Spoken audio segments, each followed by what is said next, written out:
The rope burns on her wrists had stopped bleeding, but Loretta Wynn could still feel them, raw reminders that she was no longer a person, but property. Three small bodies pressed against her legs on the auction platform, and the auctioneer's voice rang out like a death sentence. "The children will be sold separately." Her scream tore through the Kansas morning. Then a cowboy's voice cut through the chaos. "I'll take them all." Follow this story to the end and comment what city you're watching from.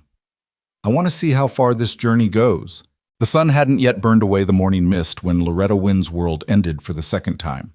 The first time had been 6 months ago, when she'd lowered her husband Thomas into the cold Kansas earth, his body broken from a logging accident that had stolen him in minutes. The second time was now, standing barefoot on a wooden platform in the center of Lawrence's main square, her 3 children clinging to her tattered skirts like drowning sailors to driftwood. "Lot 47!" The auctioneer's voice cracked through the spring air, sharp as a whip. One adult female, approximately 28 years, good health, skilled in household duties and midwifery. 3 children included, 2 boys, 1 girl. Included. As if Caleb, Molly, and little Eli were nothing more than furniture in an estate sale. Loretta's fingers found Molly's small hand and squeezed. The 5-year-old looked up at her with eyes too knowing for such a young face, eyes that had watched their father die, watched their home get seized, watched their mother's hope drain away like water through cupped hands. "Mama," Molly whispered, "my feet hurt."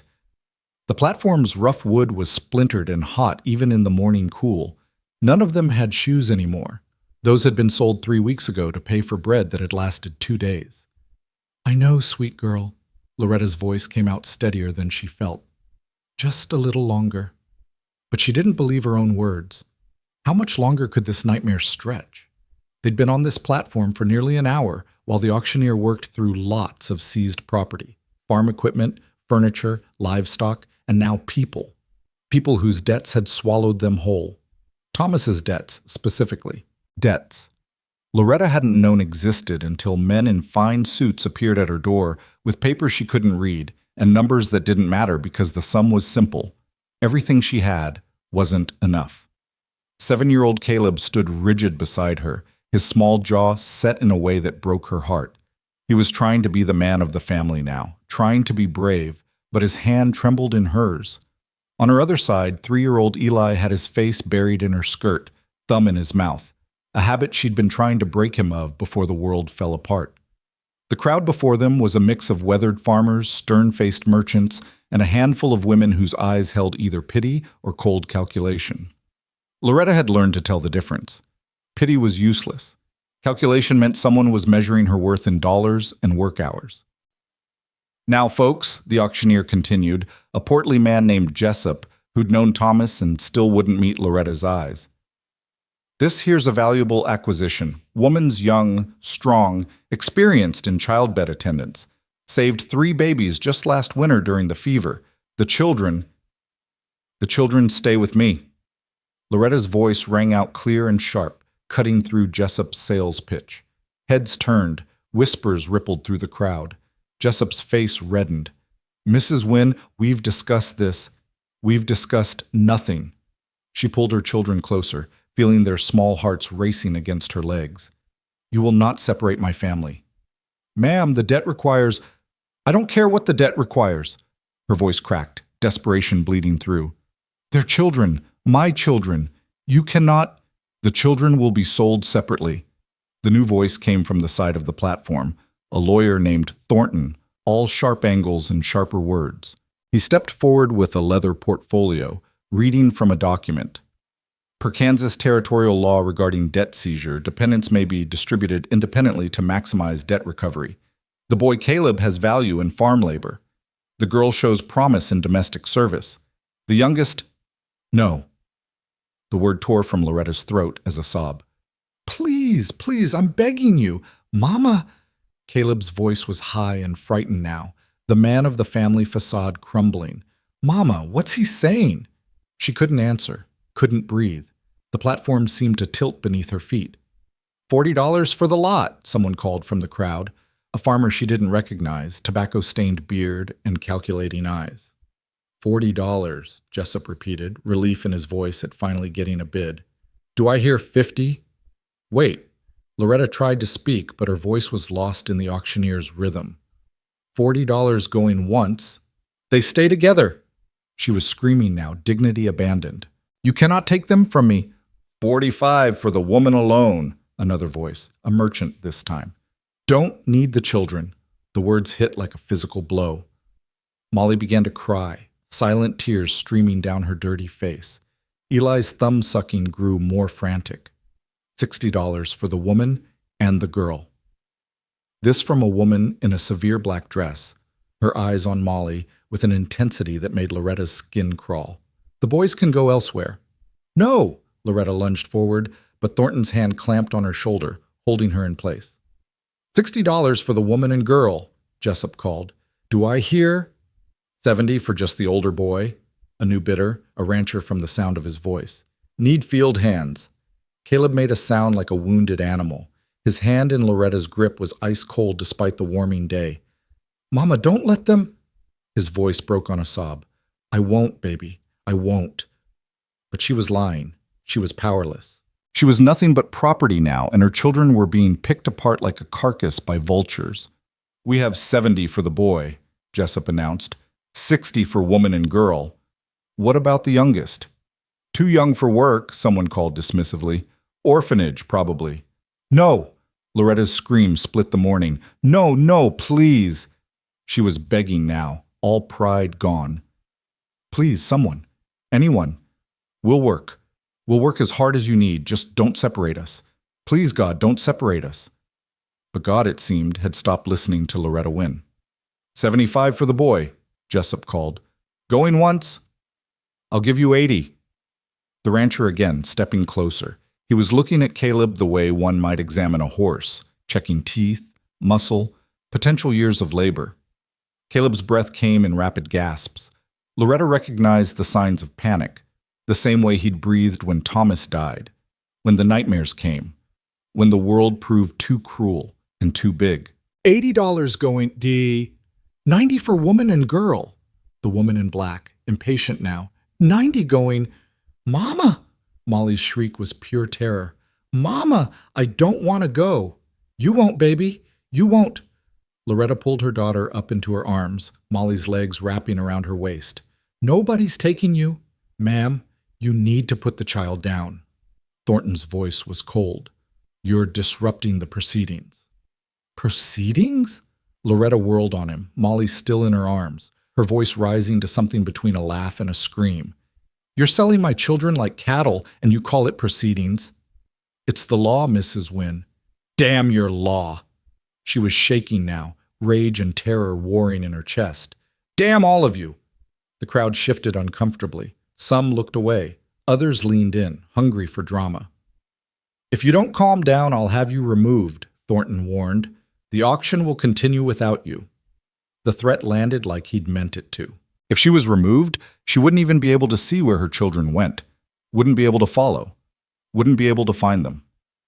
Slowly, with hands that shook so badly she could barely control them, Loretta set Molly back down on the platform.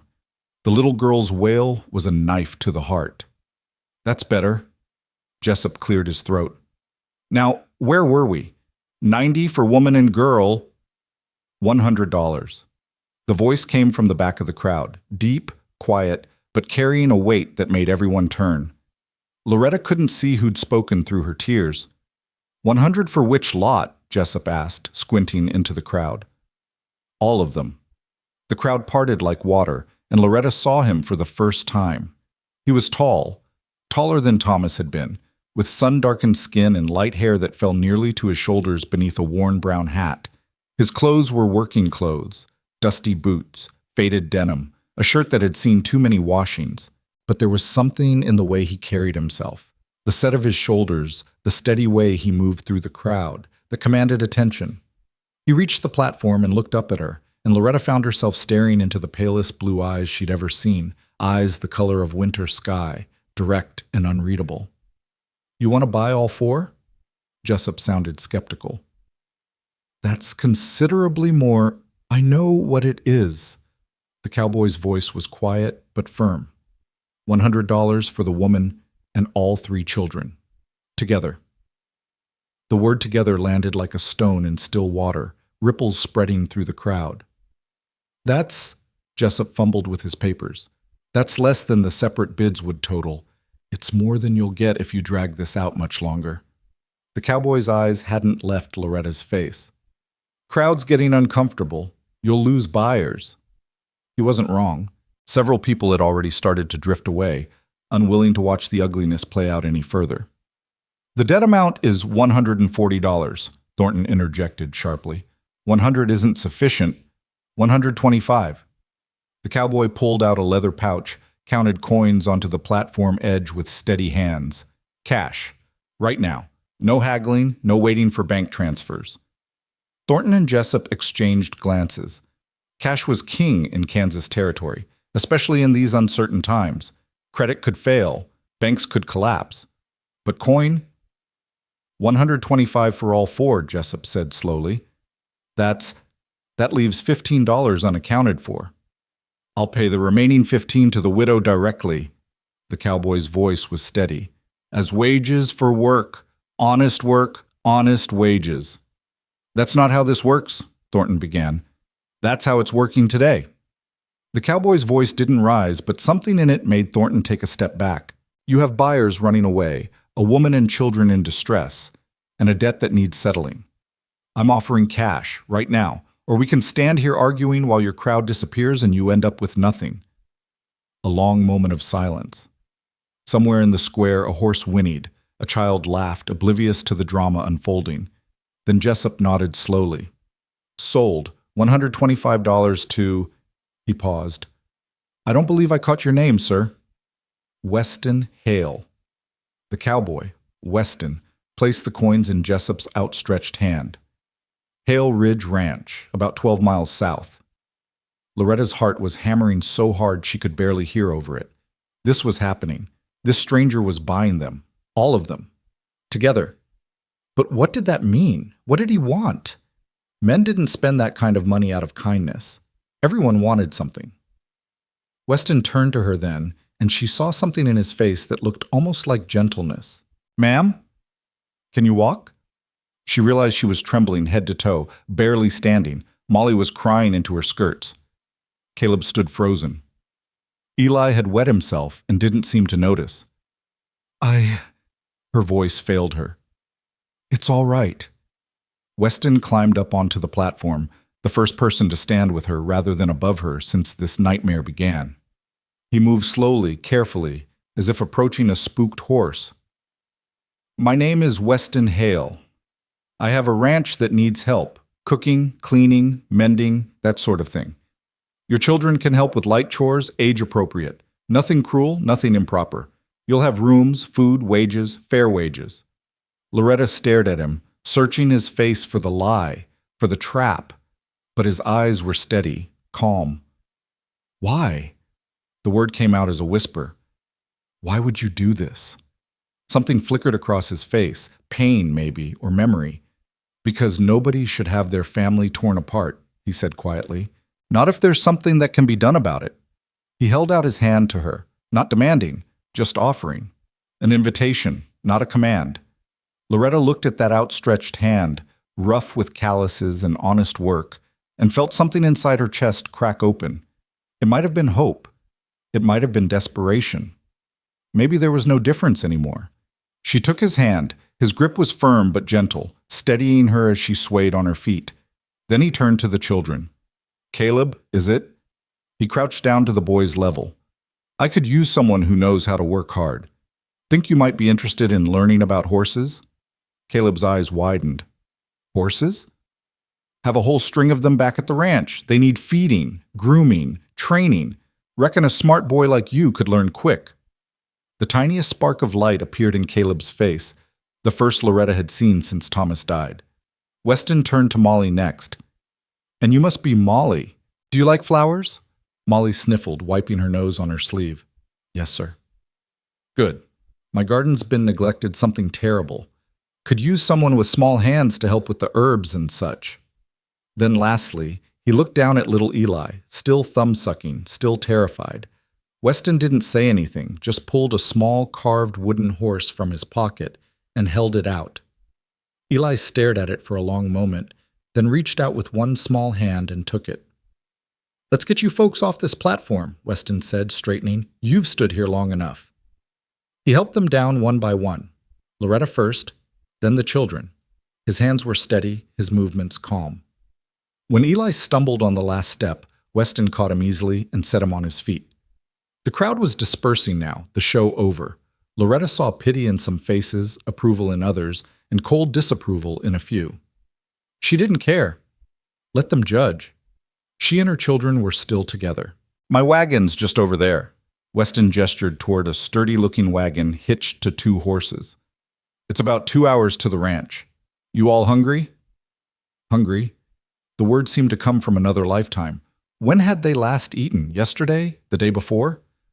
"Yes, sir," Caleb said, his voice small. "Well, we'll fix that soon enough." Weston started walking toward the wagon, moving slow enough that the children could keep up. "Mrs. Wynne, how long since you've eaten?"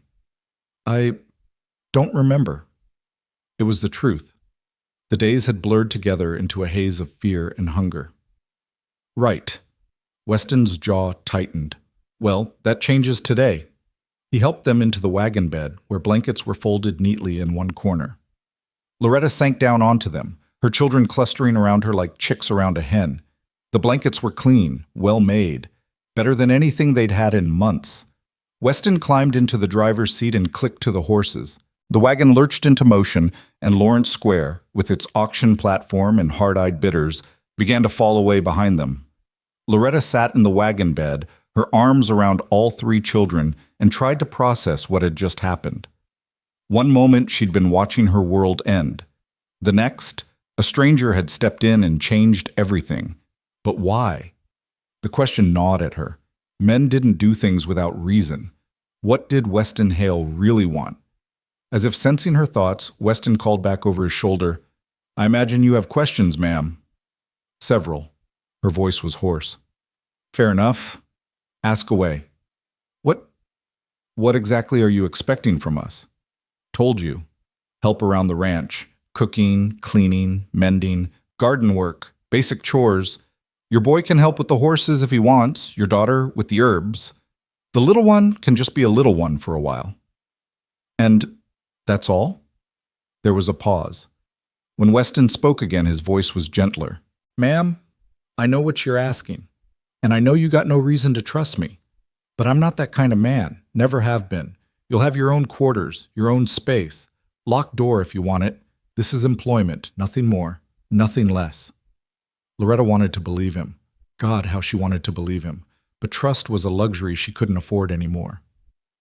"Why did you buy us?" she asked quietly. "The truth." Another pause. The wagon wheels creaked. A meadowlark sang from a fence post. "Had a sister once," Weston said finally, his voice so quiet she almost missed it. "Sarah. She was younger than me. Sweetest thing you ever saw. Our daddy died when I was 12, she was 9. Our mama did her best, but we had debts. Not as bad as what you faced, but bad enough." He went silent. Loretta waited. "They separated us," he continued, his voice flat now. "Sold me to a ranch hand who needed help, sent Sarah to a family in Missouri who wanted a household girl. I was going to find her soon as I was old enough, soon as I saved enough money." "What happened?" Loretta asked, though part of her didn't want to know. "Cholera. Took her when she was 11. I didn't even know until 3 months after she was gone." His hands tightened on the reins. "I swore that day that if I ever had the means, if I ever saw a family about to be torn apart, I'd do something about it." The words hung in the air between them, heavy with old grief. "I'm sorry," Loretta whispered. "Me too." Weston's shoulders were rigid. "But that's why. That's the truth of it. I got the money, you needed help, and those children deserve to stay with their mama. Simple as that." It wasn't simple at all, Loretta thought. Nothing about this was simple. But looking at the set of his shoulders, the way his hands held the reins with quiet competence, she thought maybe, just maybe, he was telling the truth. "Thank you," she said quietly. for what you did back there, for keeping us together." "No thanks needed, ma'am, just—" He glanced back at her, those pale blue eyes meeting hers for a moment. "Just get some rest. You're safe now. All of you." Safe. The word felt foreign, dangerous, like believing in it might jinx everything. But Caleb had already curled up against her side, his breathing evening out. Molly's head was in her lap. Even Eli had stopped crying, the wooden horse clutched in one small fist. Loretta let her head fall back against the wagon side and closed her eyes. The sun was warm on her face. The wagon rocked gently. And for the first time in 6 months, she let herself stop fighting. Just for a moment. Just long enough to breathe. The Kansas prairie stretched out around them. Endless sky, waving grass, the promise of horizon. Somewhere ahead was Hale Ridge Ranch. Somewhere ahead was whatever came next. But right now, in this wagon, her children were still hers. They were together. They were breathing. It was enough. It had to be enough. The wagon rolled on. They'd been traveling for about an hour when Weston pulled the wagon to a stop near a small creek. Loretta's eyes snapped open. She hadn't meant to doze, hadn't meant to let her guard down, but the children had fallen into exhausted sleep around her. "Easy," Weston said, holding up a hand. "Just thought we could use a break. Water the horses, stretch our legs." He climbed down and began unhitching the horses, moving with the easy efficiency of someone who'd done the task 1,000 times. Loretta carefully extracted herself from the tangle of sleeping children and climbed down on shaky legs. The creek was narrow but clear, running over smooth stones. Trees provided dappled shade. It was beautiful in a simple way that made Loretta's chest ache. When had she last noticed beauty? "There's a canteen by the seat," Weston said, leading the horses to drink. "Help yourself." She found it and drank deeply, the water cool and sweet. She hadn't realized how thirsty she was. "The children?" Weston asked. "Sleeping." Loretta sat down on the grass, her legs simply giving out. "They haven't slept well in a long time." "Can't imagine they have." Weston finished with the horses and came to sit nearby. Not too close, she noticed, keeping a respectful distance. "You either, I'd wager?" "No." She watched the water flow over the rocks, hypnotic and soothing. "Not since Thomas died." "Your husband?" She nodded. "Logging accident. A tree fell wrong. He was gone before the doctor even arrived." "I'm sorry." "Everyone's sorry." The words came out more bitter than she'd intended. "Sorry doesn't pay debts." "No," Weston agreed quietly. "It doesn't." They sat in silence for a while. A dragonfly hovered over the water. The horses drank their fill and began cropping grass. "Mr. Hale," Loretta began. "Weston, just Weston." "Weston, then. I need to know what you're expecting. Truly, I need to know what we're walking into." He was quiet for a long moment, his eyes on the creek. When he spoke, his voice was measured, careful. "I have a ranch. It's not huge, but it's mine. About 300 acres, 40 head of cattle, 8 horses, small orchard, good well, decent house. But it's been lonely.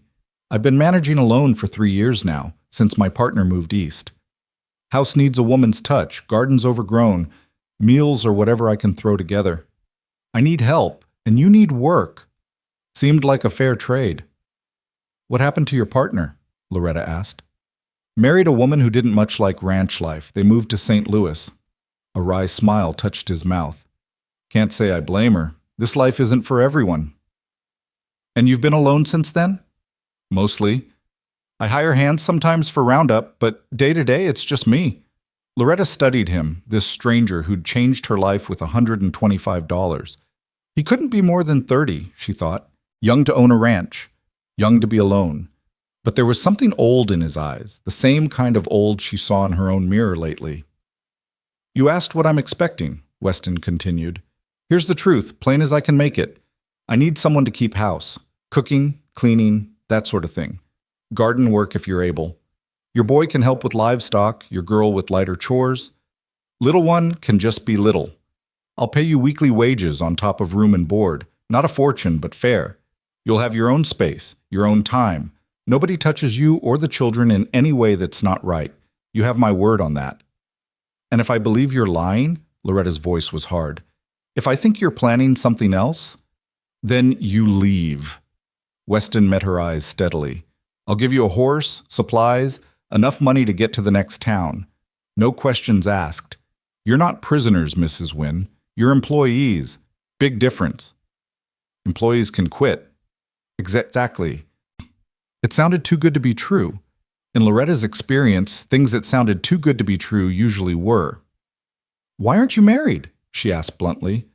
Weston blinked, caught off guard. What? You're what, 28? 30? You own land, have money enough to spend $125 on strangers. Most men your age are married with families. Why aren't you? A shadow crossed his face. Was engaged once. Girl named Catherine. She decided ranch life wasn't what she wanted after all. Or maybe it was me that wasn't what she wanted. Hard to say. I'm sorry. Don't be. It was 5 years ago. Plenty of time to get over it. But the set of his jaw said maybe he hadn't. Not entirely. Still, Loretta pressed, you could find someone. Must be unmarried women in the territory. Mrs. Wynne, I'm not looking for a wife. Weston's voice was gentle but firm. I'm looking for help. That's all. If that's not what you need, if you'd rather I take you somewhere else, just say so. But I'm not going to lie to you about my intentions. Loretta searched his face, looking for deceit. But all she saw was a kind of tired honesty. The look of a man who'd learned to be straightforward because anything else was too exhausting. All right, she said finally. All right, I'll work for you. We'll work for you. But if you're lying, if this is something other than what you're saying, it's not. Then I'll take that horse and those supplies and you'll never see us again. Fair enough. Weston stood, brushing grass from his pants. We should get moving. Want to reach the ranch before dark. Loretta rose on unsteady legs. 6 months of poor food and poorer sleep had left her weaker than she'd like to admit. Weston noticed. Here. He held out a cloth-wrapped bundle from the wagon. Meant to give you this earlier. Some bread and cheese. Not much, but it's something. Loretta unwrapped it with shaking hands. The bread was fresh, the cheese good quality. Her stomach cramped at the sight. For the children, too, Weston added. They need it more than any of us. She wanted to argue, wanted to say she could wait. But she was so hungry, and the children were so hungry, and pride was a luxury they couldn't afford. Thank you, she whispered. Just bread and cheese, ma'am. Nothing to thank me for. But it wasn't just bread and cheese. It was the first kindness a stranger had shown her in longer than she could remember. And that was everything. She woke the children gently. They ate in the wagon bed while Weston rehitched the horses, tearing into the food with the desperation of the truly starving. Loretta made herself eat slowly, carefully, knowing her shrunken stomach couldn't handle too much at once.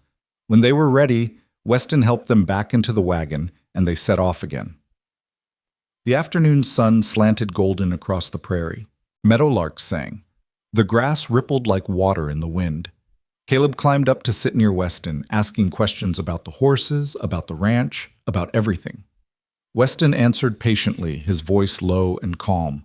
Molly played with the wooden horse Weston had given Eli, making it gallop across her knee. Eli dozed, thumb in mouth, finally peaceful. Loretta watched Weston's back as he drove, the easy set of his shoulders, the gentle way he answered Caleb's endless questions. This man was a stranger. This man had bought them like property. This man held their lives in his hands, but he'd kept them together. That had to count for something, didn't it? The sun was touching the horizon when Weston pointed ahead.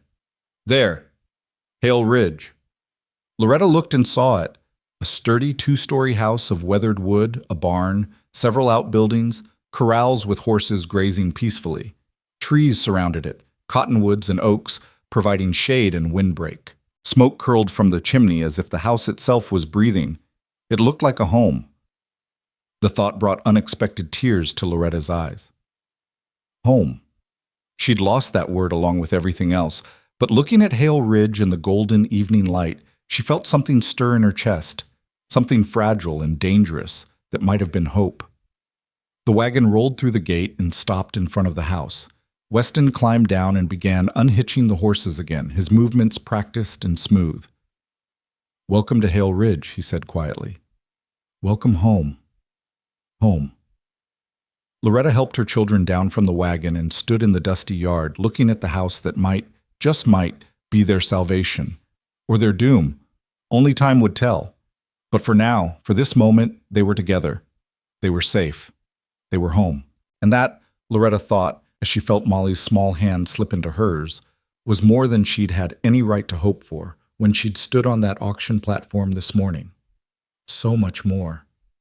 The sun set behind Hale Ridge Ranch, painting the sky in shades of gold and crimson, and Loretta Wynne, for the first time in 6 months, allowed herself to believe that maybe, just maybe, the dawn might bring something better than sorrow. Just maybe. The house was larger than Loretta had expected, with wide windows that caught the last rays of sunlight and a porch that wrapped around 2 sides. Weston led them up the steps, the wood creaking softly under their feet, and pushed open the front door. "It's not much," he said, stepping aside to let them enter first, "but it's solid." Loretta crossed the threshold and stopped, her breath catching. The main room was spacious, with a stone fireplace dominating one wall and comfortable furniture arranged in a way that spoke of care rather than mere function. The floors were wood, worn smooth by years of use but clean. Books lined shelves near the fireplace. A piano stood in the corner, its dark wood gleaming in the dying light. "You have a piano," she whispered, the words escaping before she could stop them. Weston's expression softened. "My mother's. Only thing I kept when she passed. Do you play?" I used to. Before everything fell apart," she meant. "Before Thomas died and the world turned cruel." "Well, it's there if you want it." He moved past her into the room, lighting lamps that pushed back the gathering darkness. "Kitchen's through here. 3 bedrooms upstairs, 1 down here that I use. Figured you and the children could take the upstairs." Caleb and Molly stood close to Loretta, their eyes wide as they took in their surroundings. Eli had fallen asleep again in her arms, his small body heavy with exhaustion. "Come on," Weston said gently. "Let me show you the rest." He led them through the house with quiet pride, pointing out the kitchen with its large wood stove and pump that brought well water right to the sink, the pantry stocked with provisions, the dining table that could seat 8. Everything was clean but lived in, cared for but clearly maintained by a single person doing his best. Upstairs, 3 bedrooms opened off a central hallway. The largest had a double bed with a patchwork quilt, a dresser, and a window that looked out over the prairie. "This was my parents' room," Weston said. "Thought you might want it, Mrs. Wynne. The 2 smaller rooms could be for the children, or they could share one and you could use the other for, well, whatever you need." Loretta set Eli down on the bed carefully. The little boy didn't wake, just curled into a ball on the quilt. She ran her hand over the fabric, feeling the careful stitches, the love that had gone into making it. "This is too much," she said quietly. "It's just rooms that aren't being used." Weston leaned against the doorframe, his arms crossed. "Seems a waste to leave them empty." "Mr. Hale, Weston, I don't know how to... I can't..." "You don't have to say anything, ma'am. Just get settled. Get some rest. Tomorrow's soon enough to figure out the details." But Loretta couldn't let it go. "Why are you being so kind to us? And don't tell me it's just because you need help. You could have hired anyone. Why us?" Weston was quiet for a long moment, his eyes distant. When he spoke, his voice was soft. "Because I remember what it feels like to be powerless, to watch something precious being taken away and not be able to stop it. I told you about my sister Sarah. What I didn't tell you was that I tried to fight them when they separated us. I was 12 years old and I hit a grown man who was dragging her away. You know what he did?" Loretta shook her head. "He laughed. Then he hit me back hard enough to knock me down, and he told me that's what happens to boys who don't know their place. I laid in the dirt and watched them take my sister, and I couldn't do a damn thing about it." His jaw tightened. "I swore I'd never be that powerless again. And I swore that if I ever saw someone else in that position, I'd do something. So that's what I did today. I did something." The raw honesty in his voice made Loretta's throat tighten. "I'm sorry that happened to you. ancient history now. But the pain in his eyes said it wasn't, not really. Point is, you and your children needed help. I was in a position to give it, simple as that. Nothing about this is simple. No, he admitted. I suppose it's not. Caleb tugged on Loretta's skirt. Mama, is this really where we're going to live? She looked down at her son, at the hope and fear warring in his young face. For now, yes. Do I really get to work with the horses? Weston crouched down to Caleb's level. If you want to, but only if you want to. Nobody's going to force you to do anything here, Caleb. That's a promise. I want to, Caleb said quickly. I really want to. Then tomorrow, after you've rested, I'll introduce you to the horses. We'll start with the gentle ones, let you get comfortable. Sound good? Caleb's smile was the first real one Loretta had seen from him in months. Yes, sir. Molly, braver now, stepped forward. And I can help with the garden? Absolutely. Gardens out back, gets good sun. Herbs need tending, flowers need weeding. Could use someone with a careful touch. I have a careful touch, Molly said seriously. Mama says so. Then you're exactly who I need.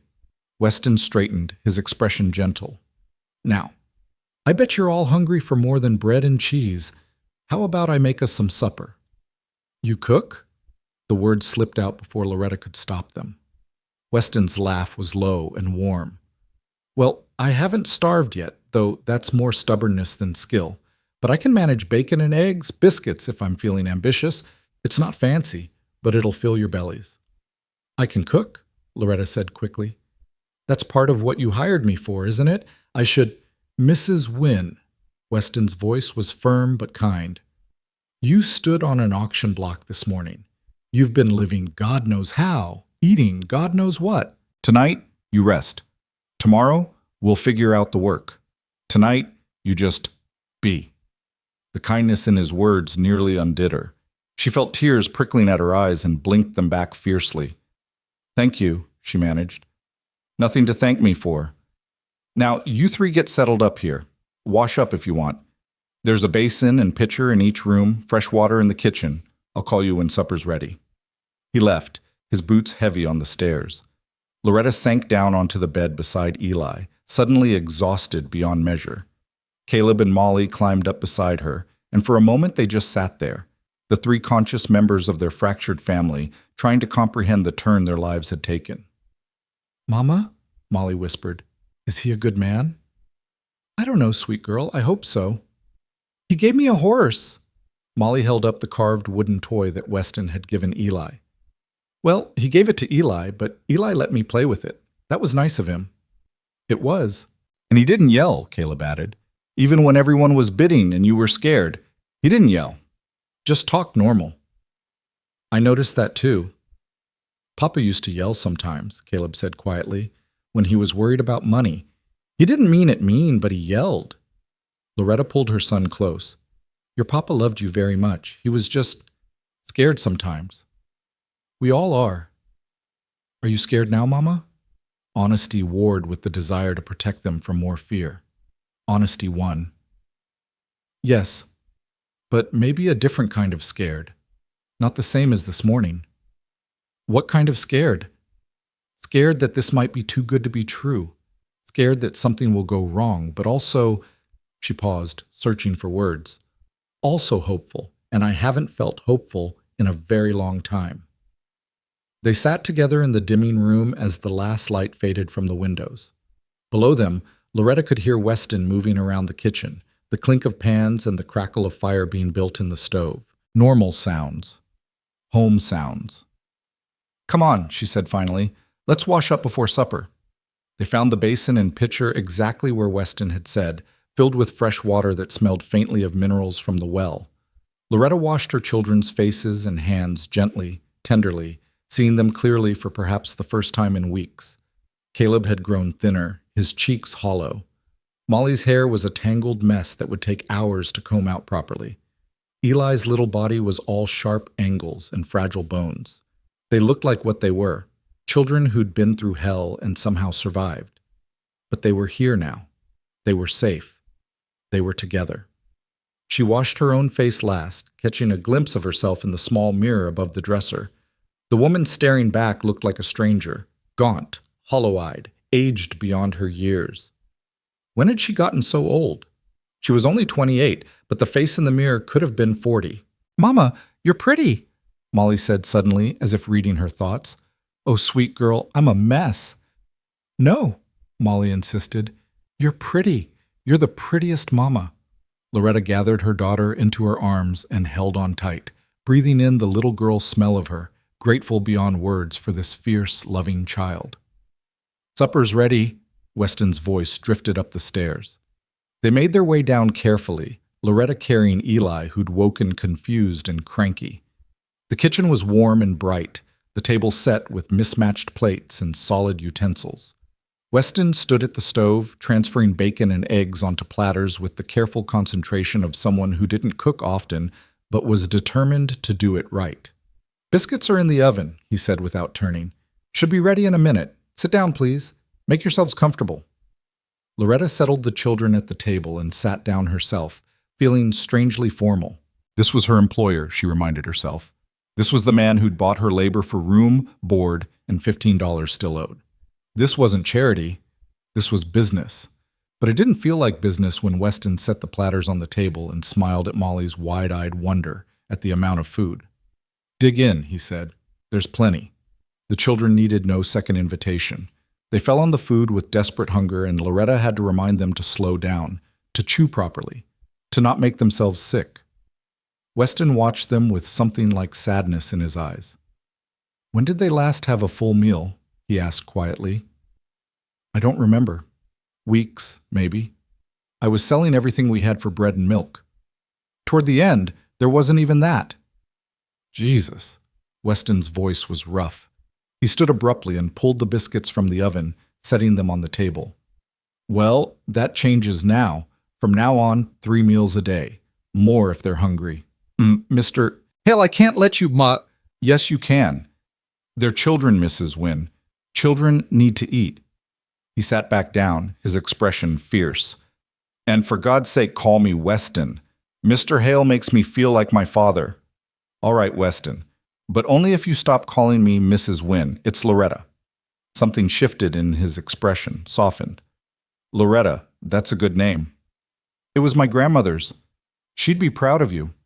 "I don't know about that." Loretta forced herself to eat, though her stomach had shrunk so much that even a small portion felt like too much. "I let my children nearly starve. I let us end up on an auction block. I don't think there's much to be proud of." "You kept them alive." Weston's voice was steady. "You kept them together as long as you could. You stood up there and begged for them when most people would have just given up. That takes strength, Loretta. Real strength." She had no answer to that, so she focused on her plate, on the miracle of hot food and full bellies. Around her, her children ate with the single-minded intensity of the truly hungry, and she felt her heart crack open a little more. "Thank you," she whispered, "for all of this." "You're welcome.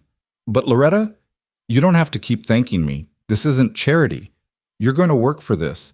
You're going to earn every bit of it." "I will, I promise. I'll work harder than anyone you've ever—" "I don't doubt it. But maybe we start with just getting through tonight, Rest of it can wait for tomorrow." They finished the meal in companionable silence, broken only by the children's chatter as they grew more comfortable.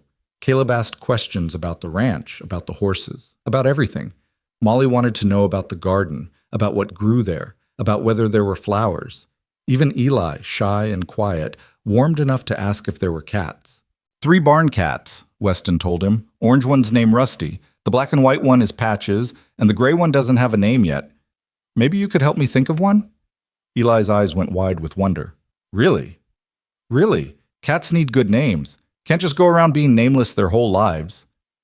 I could name her Smokey, Eli offered, because she's gray like smoke. Smokey's perfect. Consider her officially named. The smile that spread across Eli's face was pure sunshine. Loretta felt tears prick her eyes again and blinked them back. How long since her children had smiled like this? How long since they'd had anything to smile about? After supper, Weston helped clear the dishes over Loretta's protests. You cooked? I'll clean. That's the rule when I'm cooking. Which, Fair warning isn't very often, so you might want to take advantage. Tomorrow I'll cook, Loretta said firmly, and I'll do it properly. Looking forward to it. My biscuits are passable at best. He pumped water into the sink and began washing plates with the efficient movements of a man used to doing for himself. In the meantime, why don't you get the children settled for bed? There are quilts in the closet upstairs if you need more blankets. Loretta gathered her exhausted children and herded them back upstairs. She found the quilts exactly where Weston had said, beautiful handmade things that spoke of care and time and skill. She made up beds for Caleb and Molly in the two smaller rooms, though both children insisted on staying with her at first. Just for tonight, she agreed, too tired to argue. Tomorrow you can sleep in your own rooms. She tucked them into the big bed together, all three of them, the way they'd slept during the worst nights after Thomas died. They fell asleep almost instantly, their small bodies finally relaxing into the safety of full bellies and soft mattresses. Loretta sat on the edge of the bed and watched them sleep, these three miracles she'd somehow kept alive. In the lamplight, they looked peaceful, young, like children should look. Downstairs, she could hear Weston moving around, the sound of dishes being put away, the stove being banked for the night. Normal sounds, safe sounds. She should go down, she thought. Should thank him again, should ask about tomorrow's duties, should establish the boundaries of this strange new arrangement. But exhaustion pulled at her like a physical weight, and the bed was soft, and her children were warm beside her. Tomorrow, she decided. Tomorrow would be soon enough for everything else. She blew out the lamp and lay down carefully beside her children, feeling their small bodies shift closer to hers in sleep. Through the window, stars were beginning to appear in the darkening sky, bright and clear in a way they never were in town. Loretta closed her eyes and let herself drift, suspended between waking and sleeping, between the nightmare of the morning and the uncertain promise of tomorrow. Somewhere in the house, a clock ticked steadily. Outside, a horse whinnied softly. The sounds of life, of normalcy, of home. She was nearly asleep when she heard it, soft music drifting up from downstairs. Piano music, gentle and melancholy, played with a skill that spoke of real training. The melody was unfamiliar but beautiful, sad in a way that felt honest rather than self-pitying. Loretta slipped out of bed carefully, not wanting to wake the children, and padded to the doorway.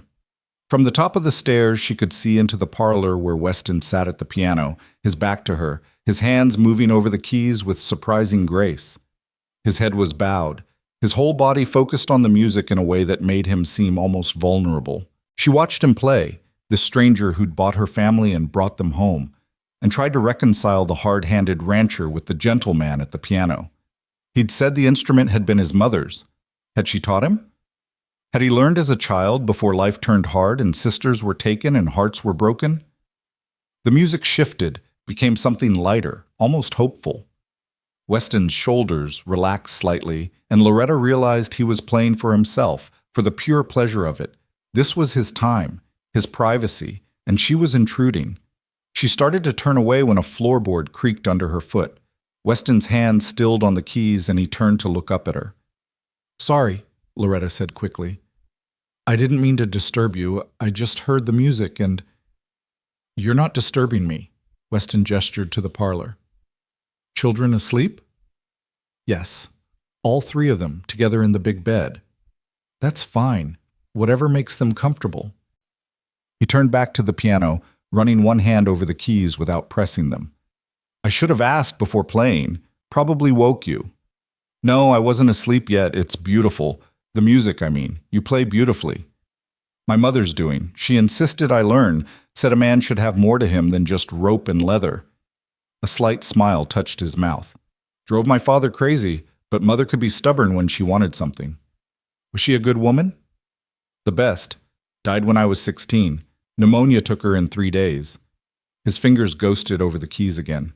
"I think she would have liked you." Loretta came down the stairs slowly, drawn by something she couldn't name. "You don't know me. I know you fought for your children when most people would have given up. I know you stood up there and begged when you could have stayed silent. I know you're scared, but you're still here, still trying." He looked at her then, those pale blue eyes direct and honest. Mother would have respected that. "I didn't have a choice." There's always a choice. You could have run, could have left them, could have saved yourself, but you didn't. That says something about who you are. Loretta wrapped her arms around herself, suddenly cold despite the warmth of the house. I don't feel very brave. Brave people usually don't. Weston stood, closing the piano carefully. It's late. You should rest. Tomorrow's going to be a long day. What happens tomorrow? We figure out how this works. I'll show you around the ranch properly, introduce you to the routine. You'll start cooking if you're up to it. Start getting familiar with where things are. Children can explore a bit, get comfortable. Nothing too strenuous. And my wages? $15 a month plus room and board for all of you, paid on the first of each month. We can adjust if that's not fair. $15. It wasn't a fortune, but it was more than Loretta had seen in months. Combined with room and board, it meant security. It meant her children wouldn't go hungry. That's more than fair, she said quietly. Good. Then we have a deal. Weston extended his hand, formal and businesslike. Loretta took it, feeling the calluses on his palm, the strength in his grip. We have a deal. They stood like that for a moment, hands clasped, and Loretta felt something shift in the air between them. Not romantic, not yet, but something. Recognition, maybe. Two people who'd been through darkness and somehow survived. Two people trying to build something better from the ruins. Good night, Loretta. Good night, Weston. She went back upstairs to her children, to the bed that was soft and clean and safe. Outside, the stars wheeled slowly across the Kansas sky. Inside, the house settled around them with creaks and sighs, the sounds of a place lived in and loved. Loretta pulled the quilt up over her shoulders and closed her eyes. Tomorrow would bring challenges, she knew. Tomorrow would bring hard work and uncertainty and all the complications of this strange new arrangement. But tonight, her children were fed and warm and sleeping peacefully. Tonight, they had a roof over their heads and a man who seemed, against all odds, to be genuinely kind. Tonight was enough. She drifted toward sleep with the memory of piano music still echoing in her ears, beautiful and sad, and strangely hopeful all at once. And in that space between waking and dreaming, Loretta allowed herself to believe that maybe, just maybe, they were going to be all right. The last thing she heard before sleep claimed her was Weston's footsteps on the stairs, the soft click of his bedroom door closing, and then silence. Safe silence. Home silence. The kind of silence that meant they'd survived another day and would wake to face another tomorrow. Together. Morning came gently to Hale Ridge with sunlight streaming through the windows and the sound of roosters crowing in the distance. Loretta woke disoriented, forgetting for a moment where she was. Then she felt the soft mattress beneath her, saw her children still sleeping peacefully beside her, and remembered. They were safe. They were here. They were home. She slipped out of bed carefully and made her way downstairs, following the smell of coffee. She found Weston in the kitchen, already dressed and clearly preparing to head out for the day's work. "Morning," he said, looking up with a slight smile. "Coffee's fresh if you want some." "Thank you." Loretta poured herself a cup, savoring the rich smell. Real coffee, not the chicory substitute they'd been drinking toward the end. "You're up early." "Cattle don't feed themselves, but I left things ready for you in the pantry. Flour, eggs, bacon, whatever you need for breakfast. Take your time. Let the children sleep. They need it." "What time do you want breakfast?" "Whenever you can manage it. I'll grab something quick now and come back around 8 or so." "That give you enough time?" "More than enough." Loretta set down her cup, feeling the need to establish her role clearly. "Weston, I need to know the routine. When you want meals, what you expect done each day, how you like things managed. I can't do my job properly if I don't know what you need." He considered this, leaning against the counter. "All right, fair point. Normally I'm up around 5, out checking the animals by 5:30. Breakfast whenever it's ready. 7 or 8 suits me fine. Midday meal I usually skip or just grab something cold. Supper around 6. As for the rest," he gestured around the kitchen. "House needs cleaning, obviously. Haven't done more than basic tidying in months. Garden needs serious attention. Mending piles up. Cooking's the main thing. Beyond that, you manage it however makes sense to you." "And the children?" Let them be children. Caleb can help me with the horses if he wants, but only if he wants. No pressure. Same with Molly and the garden. They've been through enough. They don't need more burdens. Loretta studied him, this man who kept surprising her with his gentleness. You really mean that? I do. They're kids, Loretta. They should get to be kids while they still can. He finished his coffee and set the cup in the sink. I'll be back around 8. No rush on breakfast. Whenever you're ready is fine. He headed for the door, then paused. Oh, and Loretta? Welcome to your first day at Hale Ridge. Hope it's a good one.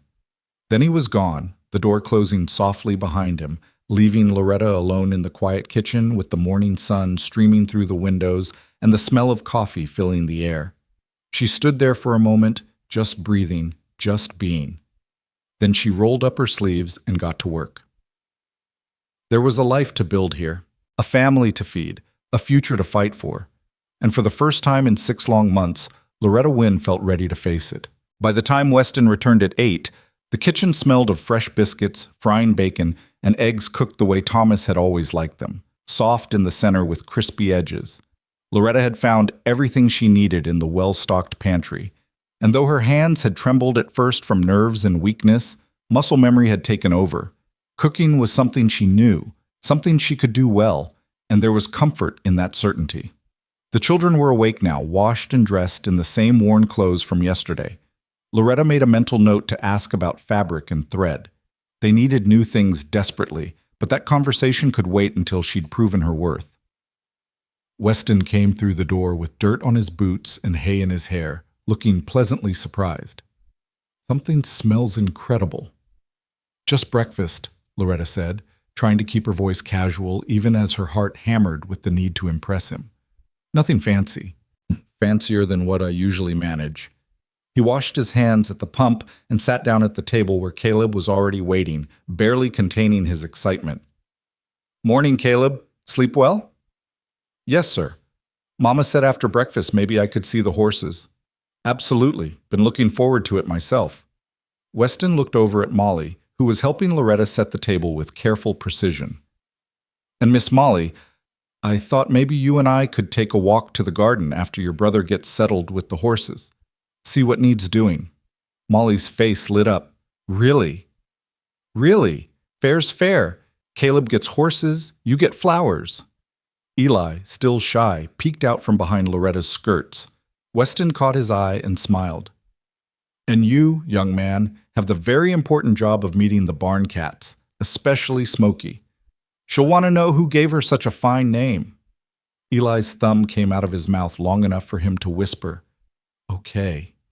Loretta set the plates on the table, heaping portions of eggs, bacon, and biscuits with butter and jam she'd found in the pantry. Weston's eyebrows rose. Loretta, you didn't have to go to so much trouble. It's not trouble. It's my job. She sat down with her own smaller portion, conscious of her still sensitive stomach. Besides, you said 3 meals a day. I intend to make sure they're good ones.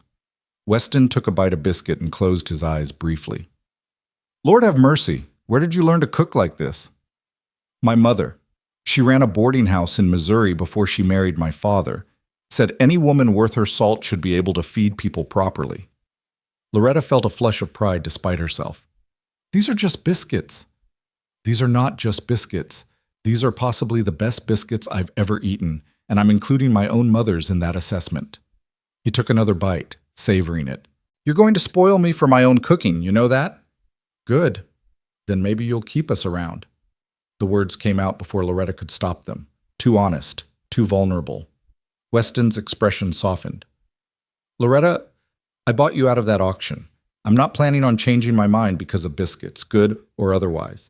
You're here as long as you want to be here. That's a promise. She wanted to believe him. God, how she wanted to believe him. But trust was a fragile thing, and hers had been shattered too many times. Thank you, she said quietly, focusing on her plate. They ate in companionable silence, broken only by the children's excited chatter and Weston's patient answers to Caleb's endless questions about ranch life. Loretta watched him interact with her son, never condescending, never impatient, treating the boy's curiosity with the same seriousness he'd given adult. Thomas had loved Caleb, but he'd often been too tired or too worried about money to really listen. Weston listened to every word. After breakfast, Weston stood and stretched. "All right, Caleb, ready to meet some horses?" Caleb nearly knocked over his chair in his eagerness. "Yes, sir!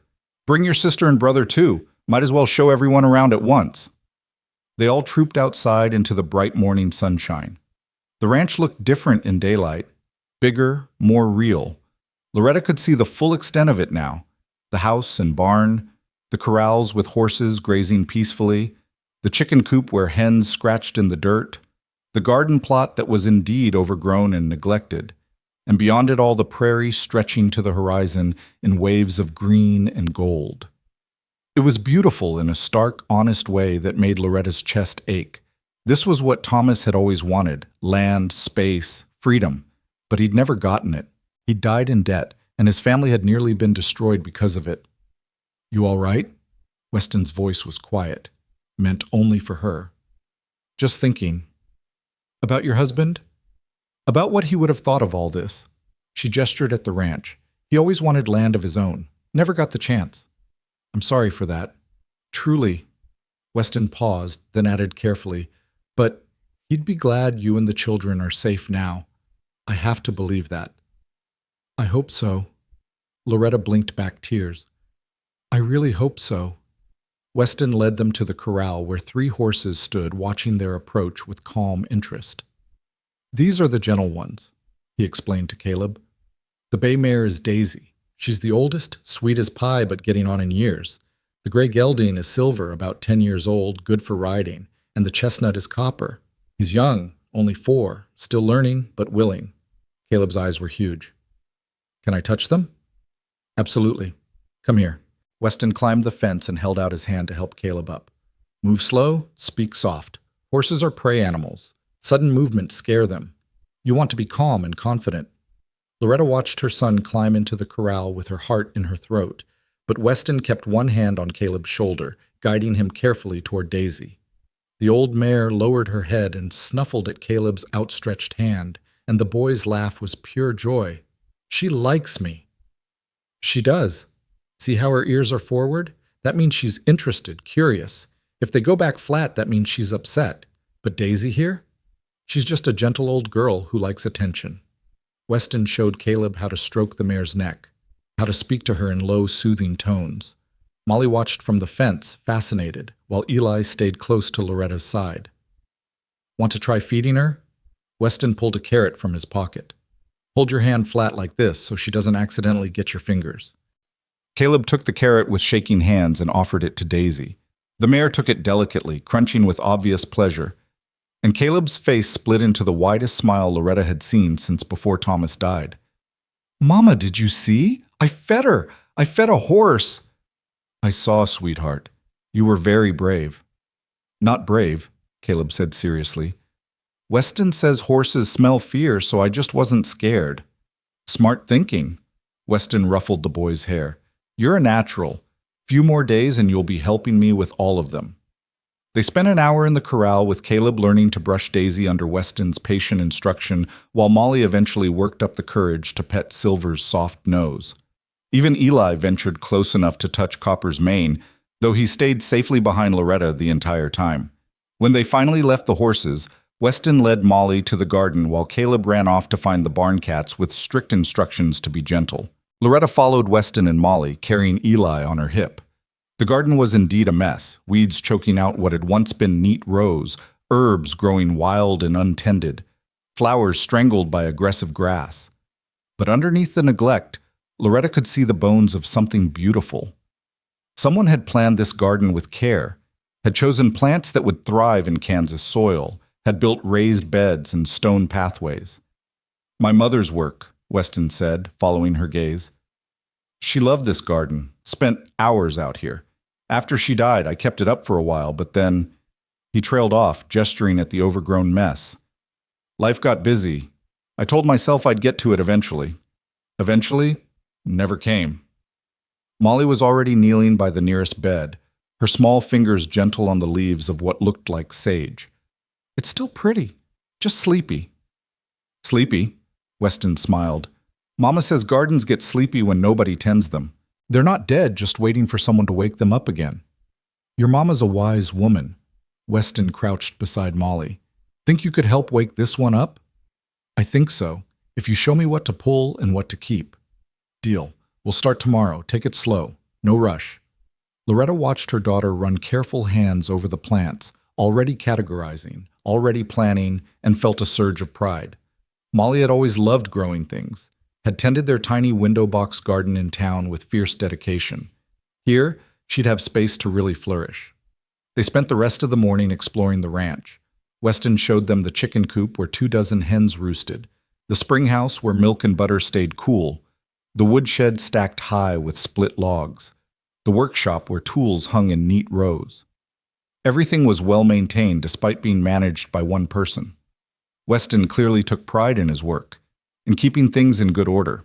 By midday, the children were exhausted from excitement and exploration.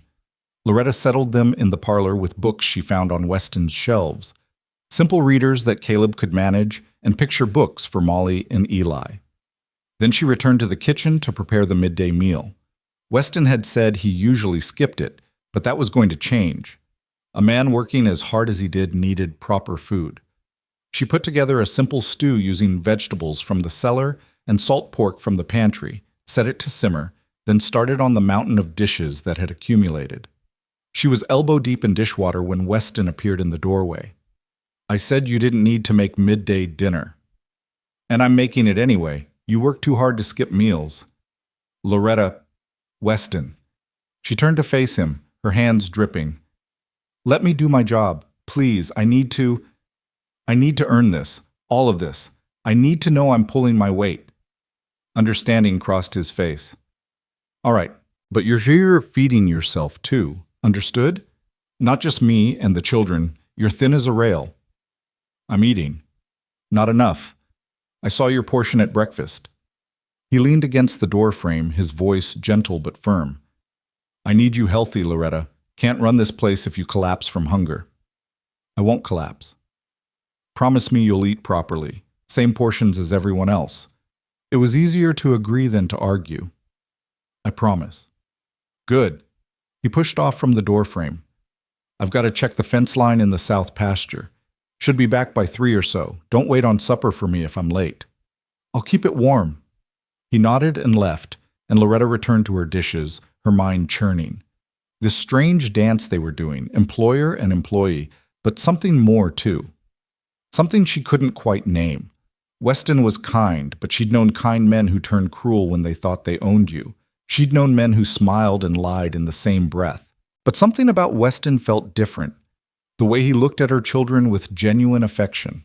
The way he'd given her that locked door upstairs without her even asking. The way he listened when she spoke, as if her words mattered. She wanted to trust him, wanted it so badly it frightened her. The days fell into a rhythm after that. Loretta rose early, prepared breakfast, cleaned the house from top to bottom, cooked 3 solid meals a day. Weston worked the ranch from dawn to dusk, patient and steady, never raising his voice, never demanding more than was reasonable. The children thrived.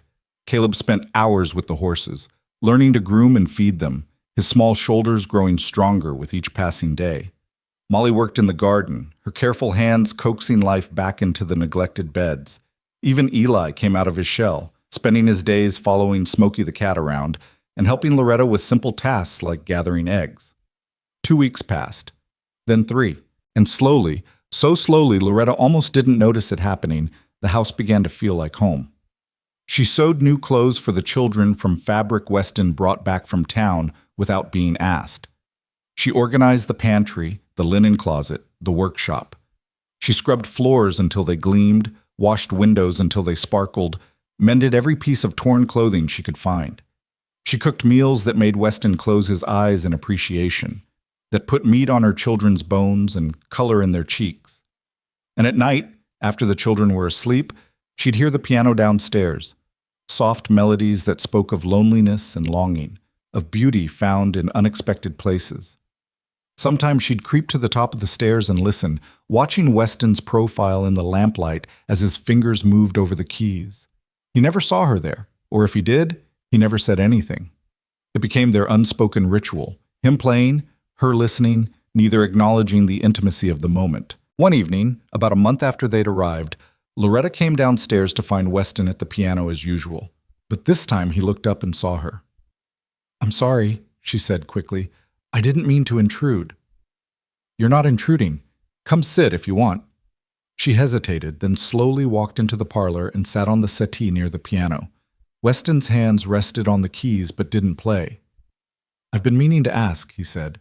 "Are you happy here? You and the children?" The question caught her off guard. "Happy?" "Content, at least.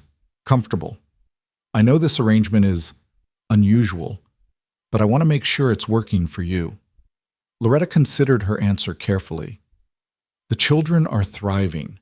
Caleb talks about the horses constantly. Molly's garden is already showing improvement. Eli actually laughs now, which he hadn't done since Thomas died. So yes, for them, this is working. And for you? I'm grateful, more grateful than I can express." "That's not what I asked." Weston turned on the piano bench to face her fully. "Gratitude isn't the same as happiness." "I don't know if I remember how to be happy," Loretta admitted quietly. "The last year it's been hard to feel anything but afraid." "And now?" "Now I'm less afraid. That's something. It's a start." Weston's expression was thoughtful. "I want you to know, Loretta, that this doesn't have to be temporary. If you want to stay, if the children want to stay, this is your home for as long as you need it." "You say that now, but nothing. I mean it." He leaned forward, his elbows on his knees, his voice earnest. "I know what it's like to be alone. I know what it's like to come home to an empty house every night, to eat meals in silence, to have no one to talk to except the horses. Having you and the children here, it's changed things. Made this feel like a home again instead of just a place I sleep." Loretta's throat tightened. "We've disrupted your whole life." "You've improved my life. There's a difference." He smiled slightly. "I haven't eaten this well in years. The house has never been cleaner. And for the first time since my mother died, there's laughter here. Real, genuine laughter. That's worth more than you know." "The children adore you," Loretta said softly. "Caleb talks about you like you hung the moon. Molly made you a flower crown last week, but was too shy to give it to you. Eli asked me yesterday if you were going to be his new papa." Something flickered across Weston's face. Surprise, maybe, or longing. "What did you tell him?" "I told him that you're our friend, that you've been very kind to us. I didn't know what else to say." "Friend is good. Friend works." But there was something in his voice, something that suggested maybe friend wasn't quite enough. "Though I'll admit, if Molly made me a flower crown, I'd be honored to wear it." "Really?" "Really. Tell her to bring it to me tomorrow. I'll wear it while I work." Loretta laughed despite herself, imagining this serious rancher wearing a crown of flowers while tending cattle. "You'll look ridiculous." "Probably. But Molly's feelings are more important than my dignity." He grinned. "Besides, the horses won't judge." They sat in comfortable silence for a moment, the lamplight warm around them. Then Weston turned back to the piano. "Do you still play?" he asked. "You said you used to." "Not in years. I'm sure I've forgotten everything." "Only one way to find out." He slid over on the bench, making room. "Come on, humor me." Loretta's heart hammered. Sitting that close to him, sharing the bench, felt dangerous somehow, intimate. But his expression was open, expectant, and she found herself standing and crossing to the piano before she could talk herself out of it. She sat carefully on the edge of the bench, leaving space between them. Her hands trembled as she lifted them to the keys. "I really don't remember much," she warned. "Doesn't matter. Just play something. Anything." She pressed a key tentatively, then another. Her fingers fumbled, searching for a melody she'd learned as a girl. It came back slowly, hesitantly, a simple piece her mother had taught her, sweet and uncomplicated. She made mistakes, hit wrong notes, but gradually the music began to flow. Beside her, Weston was perfectly still, listening. When she finished, he was quiet for a long moment. "That was beautiful," he said finally.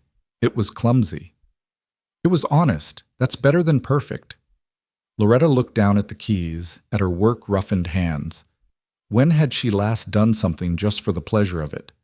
When had she last made music instead of just surviving? "Play with me," Weston said. "I'll take the lower keys, you take the higher. We'll figure it out as we go." "I don't know if I can—" "Try. That's all. Just try." So she did. He started a simple melody in the bass, and she joined him tentatively in the treble. They stumbled at first, searching for harmony, but gradually they found it. A simple duet that shouldn't have worked, but somehow did. They played together in the quiet house while the children slept upstairs and the Kansas night pressed close against the windows. When they finally stopped, Loretta realized she was crying. Silent tears streaking down her face, her chest tight with emotion she couldn't name. "Hey," Weston said softly. "What's wrong?" "Nothing. Everything. I don't know." She wiped at her face roughly. "I haven't felt this normal in so long. Haven't done something just because it felt good. I'd forgotten what that was like. Then we'll do it more often. Music, I mean, if you want." "I'd like that." She stood abruptly, needing distance, needing air. "I should go, check on the children." "Loretta, wait." Weston stood too, his expression serious. "I need to tell you something. I should have told you before, but I wasn't sure how you'd take it." Her stomach clenched with sudden fear. Here it was, the other shoe dropping. "What is it?" "The debt that put you on that auction block. The one attached to your husband. I paid it off completely." Loretta stared at him. "What?" "The full $140. I paid it to the court 3 weeks ago. The debt is settled. You're free. Completely free." The room seemed to tilt. "But you said there were $15 left, that you'd pay it as wages." "I lied." Weston's voice was steady, but his eyes were apologetic. "Well, not lied exactly. I didn't want you to feel like you owed me everything all at once. Thought it would be easier if you believed you were working off the difference. But the truth is, that debt is gone. Has been for weeks. You don't owe anyone anything." Loretta couldn't breathe. Free. The word meant nothing and everything. "Why would you do that?" "Because you shouldn't have to spend the rest of your life paying for your husband's mistakes. Because those children deserve to grow up without that hanging over them. Because it was the right thing to do." "That's over $100, Weston. That's money I can afford to spend, and I can't think of a better use for it." He took a step toward her, then stopped, as if unsure of his welcome. "I know this changes things. I know you probably feel like you owe me now, but you don't. That money was a gift, freely given, no strings attached." "No strings?" Loretta's voice cracked. "How can there be no strings? Nobody gives that kind of money for nothing." "I'm not nobody, and it wasn't for nothing. It was for you, for your children, for the chance to help when I had the means to do so." He ran a hand through his hair, frustrated. "Damn it, Loretta, I'm doing this all wrong. I just wanted you to know that you're not trapped here. You can leave anytime you want. You're free to go, free to stay, free to choose your own path. That's what the money bought, your freedom, not your servitude." The words hung in the air between them, heavy with implication. Loretta felt like she was standing on the edge of something vast and terrifying. This man had bought her family, brought them home, fed them, clothed them, and now he was telling her she was free? It made no sense. It went against everything she'd learned about how the world worked. "I don't understand you," she whispered. "I know. I don't always understand myself." Weston's smile was sad. "But I meant what I said that first day. Nobody should have their family torn apart, and nobody should spend their life in debt for the crime of surviving. You're free now, Loretta, truly free. What you do with that freedom is entirely up to you." Loretta's mind was reeling. Free meant she could leave, could take her children and walk away from this ranch, from this man, from this strange new life they'd built. Free meant choices. Free meant power. Free meant she had to decide what she really wanted. And the terrifying truth was, she didn't know. "I need to think," she said finally. "Of course. Take all the time you need." She fled then, practically running up the stairs to her room where she could close the door and let herself fall apart in private. She sat on the edge of the bed, shaking, trying to process what had just happened. Weston had freed her, completely. The debt that had hung over her head like an executioner's blade was gone. She could leave tomorrow if she wanted. could take her children to St. Louis, to Chicago, anywhere, could build a new life without the weight of the past crushing her. But where would they go? What would they do? She had $15 saved from her wages, enough to travel maybe, but then what? She'd be alone again, struggling again, fighting again. And her children, God, her children loved it here. Caleb talked about the horses in his sleep. Molly's garden was her pride and joy. Eli had stopped having nightmares, and if she was honest with herself, brutally honest, she loved it here too.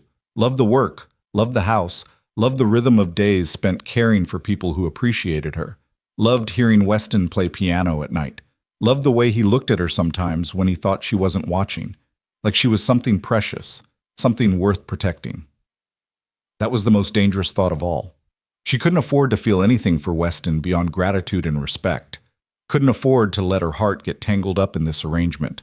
Because men changed, kindness turned to cruelty, and she'd already lost one husband to circumstances beyond her control. She couldn't risk her heart on another man who might leave or change or decide one day that he wanted something different, but Weston wasn't asking for her heart. He was just offering freedom. Wasn't he? Downstairs, the piano started again. That same melancholy melody he'd been playing for weeks.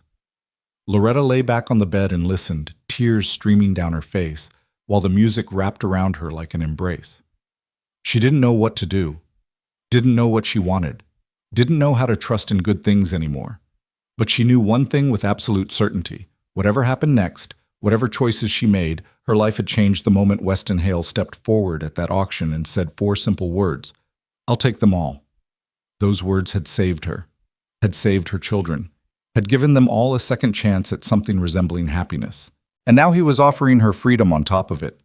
The question was, what was she going to do with it? The music downstairs shifted, became something softer, sweeter. And Loretta closed her eyes and let herself drift, suspended between past and future, between fear and hope, between the woman she'd been and the woman she might become. Tomorrow would bring answers. Tomorrow would bring decisions. But tonight, she just listened to the music and let herself feel. Whatever that feeling was. Loretta didn't sleep that night. She lay in the darkness listening to the house settle around her, her mind spinning with Weston's revelation. Free. The word kept echoing in her head, beautiful and terrifying in equal measure. She'd spent so long being trapped, first by poverty, then by debt, then by the auction block, that freedom felt like a foreign language she'd forgotten how to speak. When dawn finally broke, she rose with gritty eyes and an aching head. Her reflection in the small mirror showed a woman who looked haunted, desperate. She splashed cold water on her face and braided her hair with shaking hands, then went downstairs to do what she knew how to do, cook breakfast. Weston was already in the kitchen, starting the coffee. He looked up when she entered, his expression cautious. "Morning." "Morning." Loretta moved past him to the stove, needing the familiar ritual of cooking to steady herself. "I'll have breakfast ready in 30 minutes. Loretta, we should talk." "Not now, please." She couldn't look at him, couldn't face the kindness in his eyes when her own emotions were so raw. Let me cook." He was quiet for a long moment, then nodded. "All right, I'll be in the barn when you're ready." He left, and Loretta let out a breath she hadn't known she was holding. Her hands moved automatically through the familiar tasks, cracking eggs, slicing bacon, mixing biscuit dough. The repetition soothed her jangled nerves, gave her something to focus on besides the chaos in her head. The children came down one by one, sleepy and warm. Caleb noticed immediately that something was wrong. "Mama, are you sick?" "No, sweet boy, just didn't sleep well." "Are we in trouble?" Molly's voice was small, frightened. "Did we do something wrong?" "No, no!" Loretta pulled her daughter close, hating that her children's first instinct was to assume they'd done something to deserve punishment. "You're perfect. Everything's fine." But Eli's thumb was back in his mouth, and Caleb's shoulders were tense, and Loretta realized her distress was bleeding into them like poison. She forced herself to smile, to breathe normally, to act as if nothing had changed. They ate breakfast together, just the 4 of them. Weston didn't return, giving her space she hadn't asked for, but desperately needed. The children chattered about their plans for the day. Caleb wanted to help groom all the horses. Molly had spotted some wildflower seeds she wanted to plant. Eli was determined to teach Smokey to play fetch with a stick. Normal things, child things, the kind of simple pleasures they'd been denied for so long. After breakfast, Loretta sent them outside to play and started on the dishes. She was scrubbing the last pan when she heard boots on the porch. Weston appeared in the doorway, hat in hand, looking uncertain in a way she'd never seen before. "Can we talk now?" he asked quietly. Loretta dried her hands slowly, buying time. "I suppose we have to." "You don't have to do anything. That's the whole point." Weston came into the kitchen but kept his distance, leaning against the far counter. "But I'd like to know what you're thinking, what you're feeling." "I don't know what I'm feeling." The honesty surprised her. "I'm grateful, obviously, confused, frightened." "Frightened of what?" "Of this. Of you. Of what it means that you've done all this for us."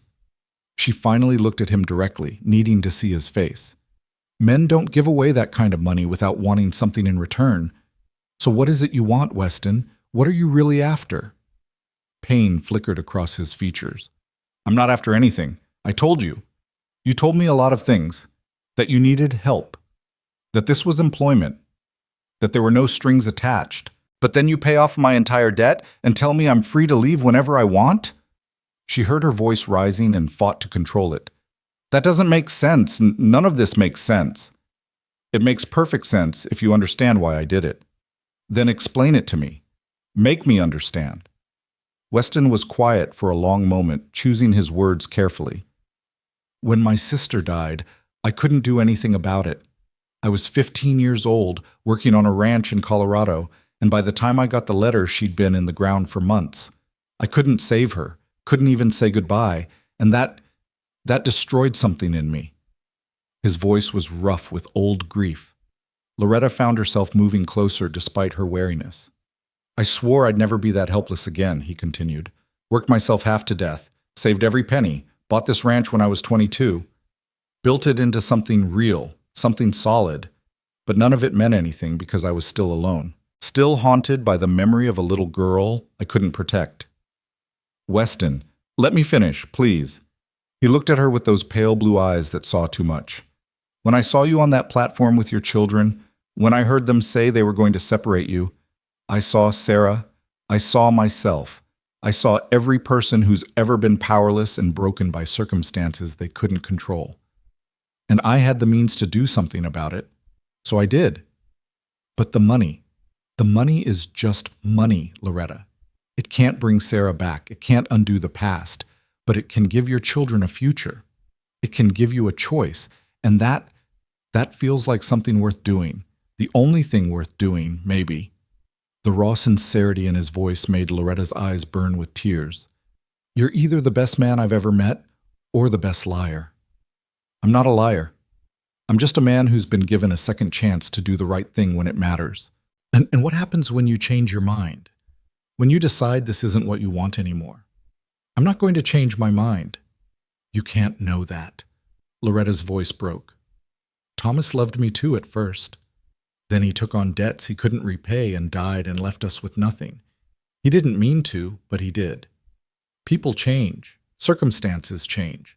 Love isn't enough to protect against that." "I'm not talking about love." Weston's voice was gentle. "I'm talking about commitment, about doing what's right even when it's hard, about keeping promises." "What promises? You never promised me anything." "Didn't I?" He moved closer, not touching her, but near enough that she could feel the warmth of him. "I promised you a home. I promised your children would stay together. I promised you fair wages and honest work. And I'm promising you now that those things won't change, regardless of what you decide to do." "How can you promise that?" "Because I'm not your husband, Loretta. I'm not asking you to put your faith in love or romance or any of the things that can fade and fail. I'm asking you to trust that I mean what I say. That when I make a commitment, I keep it." Loretta wanted to believe him so badly it physically hurt. "And if I want to leave, take my children and go, then I'll give you a horse, supplies, and enough money to get wherever you want to go, no questions asked. And if I want to stay?" Something shifted in his expression. Hope, maybe, carefully restrained. Then you stay. As my employee, my friend, whatever makes you comfortable. The terms don't change. You work, I pay you, we figure out how to make this arrangement work for everyone. That's all you want? Just an employee? The question hung between them, heavy with implication. Weston's jaw tightened, and for a moment Loretta thought she saw something more in his eyes. But when he spoke, his voice was steady. What I want and what I'm asking for are two different things. I'm asking for you to stay and work for me. What I want, he trailed off, looking away. What I want doesn't matter right now. Right now you need stability and safety and the space to figure out what you want without pressure from me or anyone else. You're not going to answer the question. I'm trying to do the right thing here, Loretta, trying not to take advantage of the power imbalance between us. You came to me in desperate circumstances. I bought you out of an auction. You're dependent on me for food and shelter and your children's well-being. It wouldn't be right for me to complicate things with my own feelings. So you do have feelings.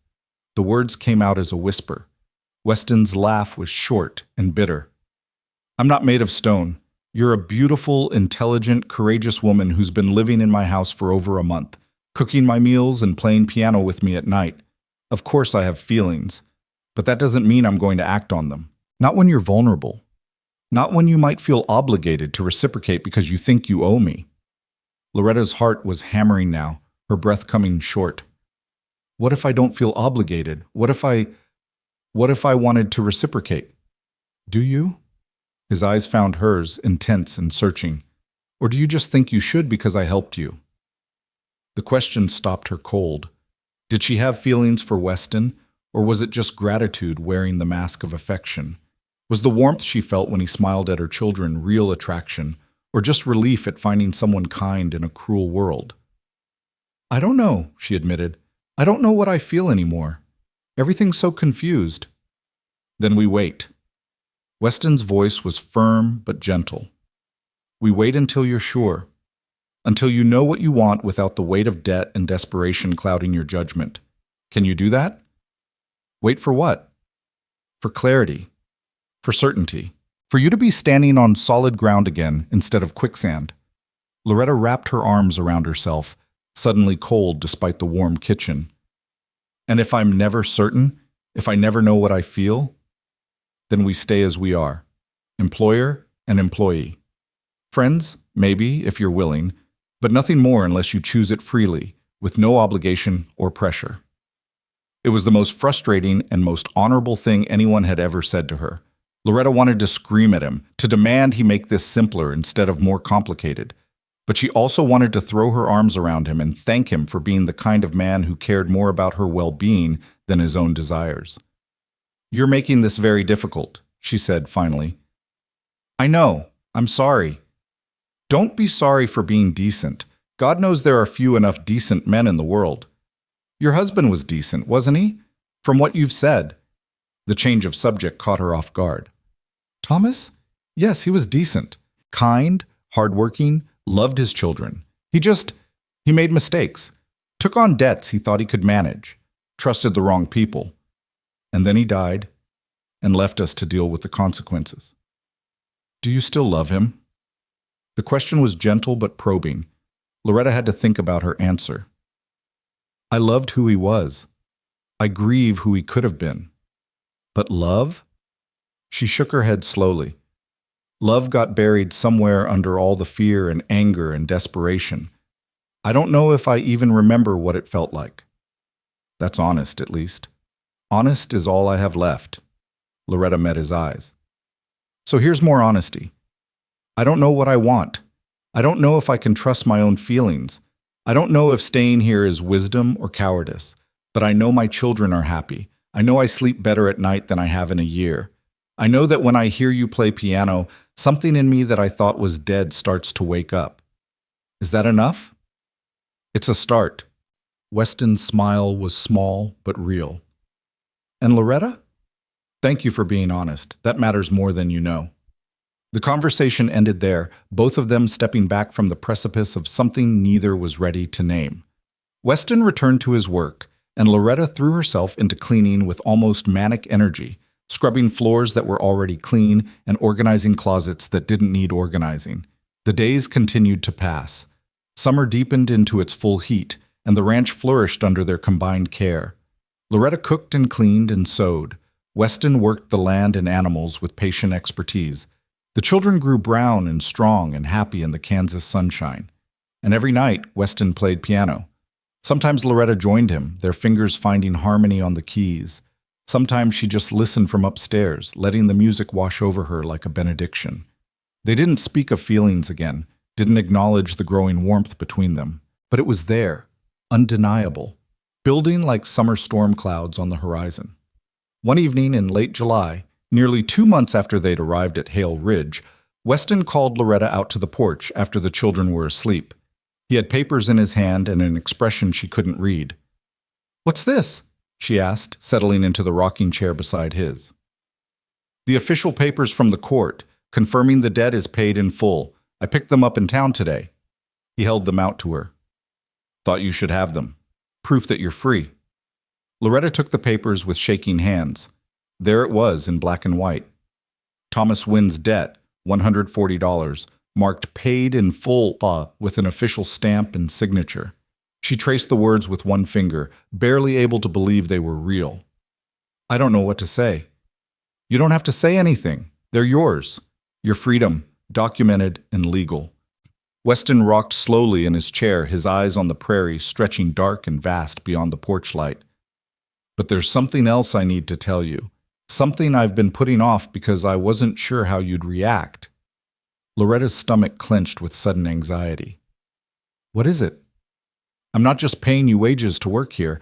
I've been putting money aside in an account in town. In your name." "What?" "Every month I've been depositing $25 into a savings account at the Lawrence Bank. It's yours, completely. To do with as you please." Loretta felt like the ground was shifting beneath her.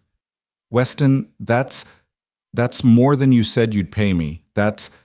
I know what I said, but the truth is $15 a month isn't enough for the work you're doing. Isn't enough for raising 3 children and running this entire household. So I've been putting the extra aside, and it's yours whether you stay or go." "How much?" Her voice was barely a whisper. "With interest? About $55 now. Will be more by the end of the year." $55. More money than Loretta had ever had at one time in her entire life. Money that was hers, free and clear, with no strings attached. "Why?" The question came out broken. "Why would you do this?" "Because you deserve security. Because your children deserve a future. Because if something happens to me, I want to know you'll be all right." He finally looked at her, his expression serious. "And because I want you to know that staying here is a choice, not a necessity. You have options now, Loretta, real options. You're trying to make it easier for me to leave. I'm trying to make sure you're only here if you want to be here, not because you're trapped or desperate or feel like you owe me." Loretta's hands were shaking so hard the papers rattled. "I don't understand you at all." "I know." His smile was sad. "I'm not trying to be confusing. I'm just trying to do right by you. Even if that means making it easier for you to walk away." "What if I don't want to walk away?" The words escaped before she could stop them, raw and honest. "What if I've been terrified for weeks that you're going to realize this was all a mistake and send us away?" Weston's expression shifted, softened. "That's never going to happen." "You can't know that." "Yes, I can. Because sending you away would be like cutting off my own arm. You and those children you've become essential to this place, to me." "Weston, I'm not asking you for anything," he said quickly. "I'm just being honest. You asked me to tell you what I want, and I'm telling you. I want you to stay. I want to watch Caleb grow up learning about horses. I want to see Molly's garden flourish. I want to hear Eli's laugh every day. I want to come home to the smell of your cooking and the sound of your voice. I want to play piano with you at night and talk with you over coffee in the morning. I want all of it, all of you, for as long as you'll let me have it." Loretta's breath caught in her throat. "That sounds like more than employment." "Maybe it is.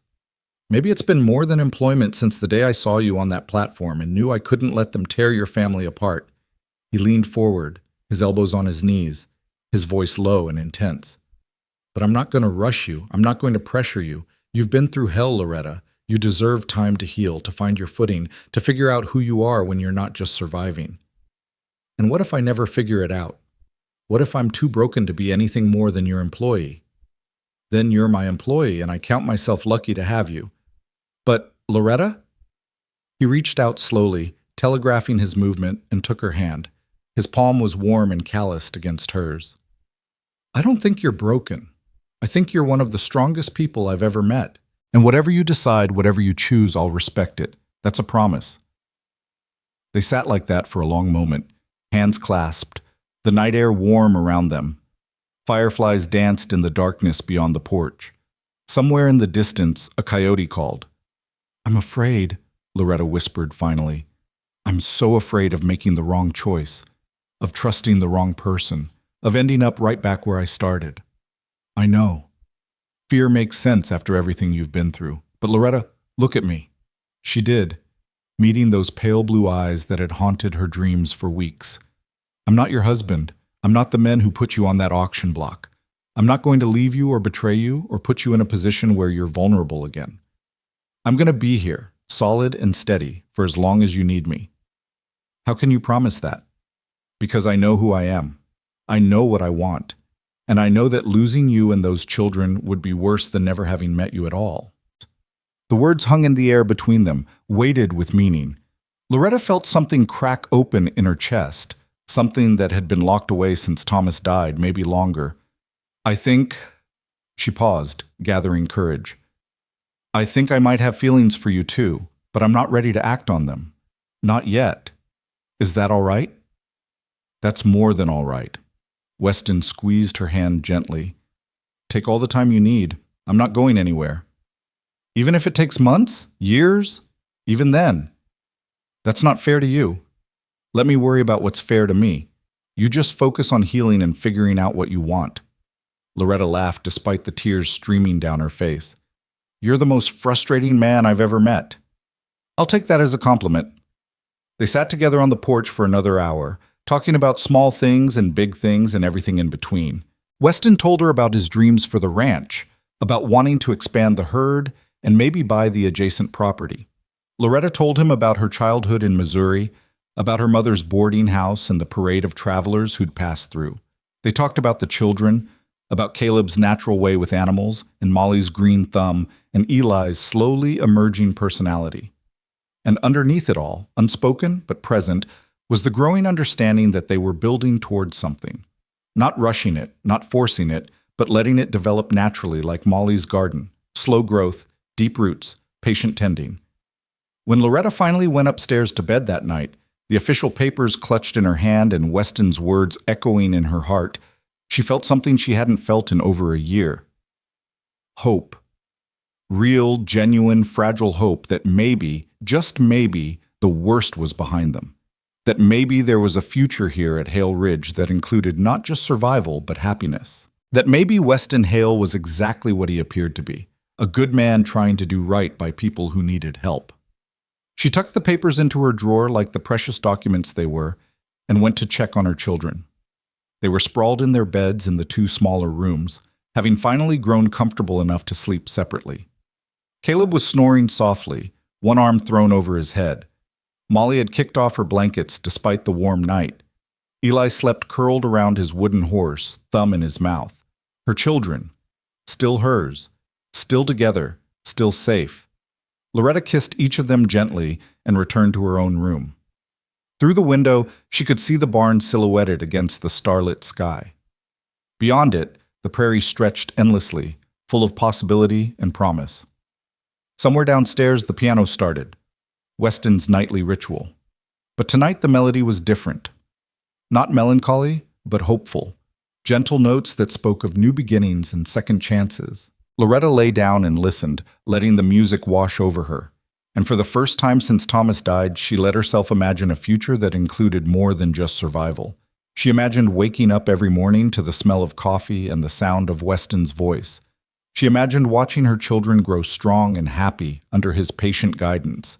She imagined evenings on the porch and music in the parlor, and maybe, someday, the courage to admit that what she felt for Weston Hale went deeper than gratitude or respect. But that was for tomorrow, for next week, for whenever she was ready. Tonight, she just let herself feel safe. Let herself rest. Let herself believe that good things could happen to broken people if they were brave enough to accept them. The music continued, soft and sweet, as Loretta drifted toward sleep. And in that space between waking and dreaming, she could almost hear Sarah's voice, Weston's long-lost sister, whispering approval from wherever she'd gone. He was keeping his promise. He was doing the right thing. He was saving a family the way no one had saved his. And maybe, just maybe, he was saving himself in the process. The piano played on into the night, filling the house with hope and healing and the promise of tomorrow. And Loretta Wynn, widow and mother and survivor, finally let herself believe in second chances. The weeks that followed their conversation on the porch were different somehow, charged with a new kind of energy that Loretta couldn't quite name. Nothing had changed on the surface. She still cooked and cleaned, Weston still worked the ranch, the children still thrived in the Kansas sunshine. But underneath it all, something was shifting, growing, becoming real. Weston had given her freedom and security, and now Loretta was finally in a position to choose what came next. The weight of that choice pressed on her constantly, but it wasn't the suffocating pressure of desperation anymore. It was the kind of weight that came with possibility, with having options worth considering. She caught herself watching him more often now, the way he moved with quiet competence through his work, the gentle patience he showed Caleb when teaching him to saddle a horse, the genuine delight in his eyes when Molly presented him with flowers from her garden. He'd worn the flower crown she'd made him, just as he'd promised, working in the fields with daisies and black-eyed Susans woven around his hat. The ranch hands he'd hired for haying season had ribbed him mercilessly, but he just smiled and told them his gardener insisted on proper payment for her work. Loretta had watched from the kitchen window, her heart doing something complicated and terrifying in her chest. This man who'd saved them was also making it impossible not to love him. Love. There was that dangerous word again. One evening in early August, after the children had been sent to bed protesting they weren't tired, Loretta found Weston on the porch, as had become their habit. But instead of sitting in separate chairs, he gestured to the porch swing. "Join me?" She hesitated only a moment before settling beside him. The swing creaked gently as they set it in motion, the night air warm and sweet with the smell of Molly's honeysuckle. "I've been thinking," Weston said after a comfortable silence, "about the future, about what comes next." Loretta's heart jumped. "Oh? The ranch is doing well. Better than it has in years, if I'm honest. Having help makes a difference. Having you makes a difference." He paused, choosing his words carefully. "I'd like to make some changes. Expand a bit. Maybe hire on another hand permanently. Buy some more cattle. Build the place up into something really substantial." "That sounds good. You've worked hard for it." "We've worked hard for it," he corrected gently. "This place wouldn't be half what it is without you and the children. And that's what I wanted to talk to you about. I want to make this arrangement more permanent, more official." Loretta's breath caught. "What do you mean?" "I mean, I want you to know this is your home for as long as you want it. Not as an employee, though I'll keep paying you wages if that's what you prefer, but as family." He turned to look at her, his expression earnest in the lamplight. "I know it's too soon for anything more. I know you need time, but I want you to know my intentions, Loretta. I want to build a future here, and I want you and the children to be part of it." "Weston, let me finish, please." He took a deep breath. "I've been alone a long time. Told myself I was fine with it, that I didn't need anyone else. But having you here has shown me what I was missing. Not just someone to cook and clean. I could hire someone for that. But someone to talk to at the end of the day. Someone who understands the value of hard work and honest living. Someone who makes this house feel like a home, instead of just a building I sleep in." Loretta felt tears pricking at her eyes. "You're making this very hard." "Hard how?" "Hard to keep my walls up. Hard to protect myself. Hard to remember all the reasons I should be cautious." "Maybe you don't need to be cautious anymore." Weston's voice was soft. "Maybe you've been through enough that you've earned the right to just be happy." "I don't know if I remember how." "Then maybe we could figure it out together." The swing creaked gently as they rocked. Somewhere in the barn, a horse nickered softly. The stars overhead were brilliant, unburdened by city lights. "My children love you," Loretta said quietly. "Caleb talks about you constantly. Molly made you another flower crown yesterday. Did you know that? She's too shy to give it to you, but she made it. And Eli," she smiled through her tears, "Eli asked me again yesterday if you were going to be his papa. What did you tell him this time?" "I told him that you care about us very much, that you're our friend and our protector, that he's lucky to have you in his life." She turned to face Weston fully. "But I didn't answer the question he was really asking, which was whether you're going to stay, whether this is forever, whether he can let himself love you without being afraid you'll disappear like his father did." Weston's jaw tightened. "I'm not going anywhere, Loretta, not by choice. I can't promise I'll never die. None of us can. But I can promise that as long as I'm breathing, I'll be here. For you, for them, for all of us." "How can you be so certain?" "Because I know what it's like to lose people I love. I know what it's like to be powerless to protect them. And I've spent every day since Sarah died making sure I'm never in that position again. This ranch, this life, it's built on stability and planning and making sure I have the means to weather any storm." He reached out and took her hand, the gesture familiar now, comforting. "I'm not your husband, Loretta. I'm not going to take foolish risks or leave you vulnerable. That's not who I am. Thomas didn't mean to leave us vulnerable. He just made mistakes. I know, and I'm not saying I'm perfect or that I'll never make mistakes, but I'm saying I'll be here to fix them. I'll be here to face the consequences alongside you instead of leaving you to deal with them alone." Loretta looked down at their joined hands, his work roughened and strong, hers smaller, but no less capable. "I'm terrified," she whispered. "Of what?" "Of believing this is real. Of trusting that good things can happen. Of letting myself love you and then losing you too." "Love?" Weston's voice was gentle, questioning. "Don't pretend you didn't hear it. I'm not taking it back." Loretta lifted her eyes to his, feeling naked and brave all at once. "I think I've been falling in love with you since the first night you played piano. Maybe even before that. Maybe since the moment you stepped up at that auction and refused to let them break us apart. Loretta, but I'm still terrified because love didn't protect me before. Love didn't save Thomas or keep us safe or prevent everything from falling apart. So how can I trust it now?" Weston was quiet for a long moment, his thumb tracing circles on the back of her hand. When he finally spoke, his voice was rough with emotion. "You can't. You can't trust love alone because you're right. It's not enough. But you can trust commitment. You can trust action. You can trust that when I say I'll be here, I mean it with everything I am." He shifted to face her fully, his other hand coming up to cup her cheek with heartbreaking gentleness. "I love you, Loretta. I've loved you for weeks now, maybe longer. But more than that, I choose you. I choose this life with you and your children. I choose to build something lasting and strong and real. And I'll keep choosing it every single day for the rest of my life if you'll let me." Loretta couldn't breathe, couldn't think, couldn't do anything but stare into those pale blue eyes and see nothing but truth looking back at her. "I don't know how to do this," she whispered. "I don't know how to trust again." "Then we'll figure it out together, one day at a time, one choice at a time." His hand was warm against her cheek, his touch reverent. "I'm not asking you to marry me tonight. I'm not asking you to make any promises you're not ready to make. I'm just asking you to stay, to let me court you properly, to give us a chance to build something real." "Court me?" Despite everything, Loretta felt a smile tugging at her lips. "That's very old-fashioned of you." "I'm an old-fashioned man." Weston's answering smile was small but genuine. "Which means I'm going to do this right. No pressure, no rushing, just honest intentions and time to let things grow naturally. The children will be involved every step of the way.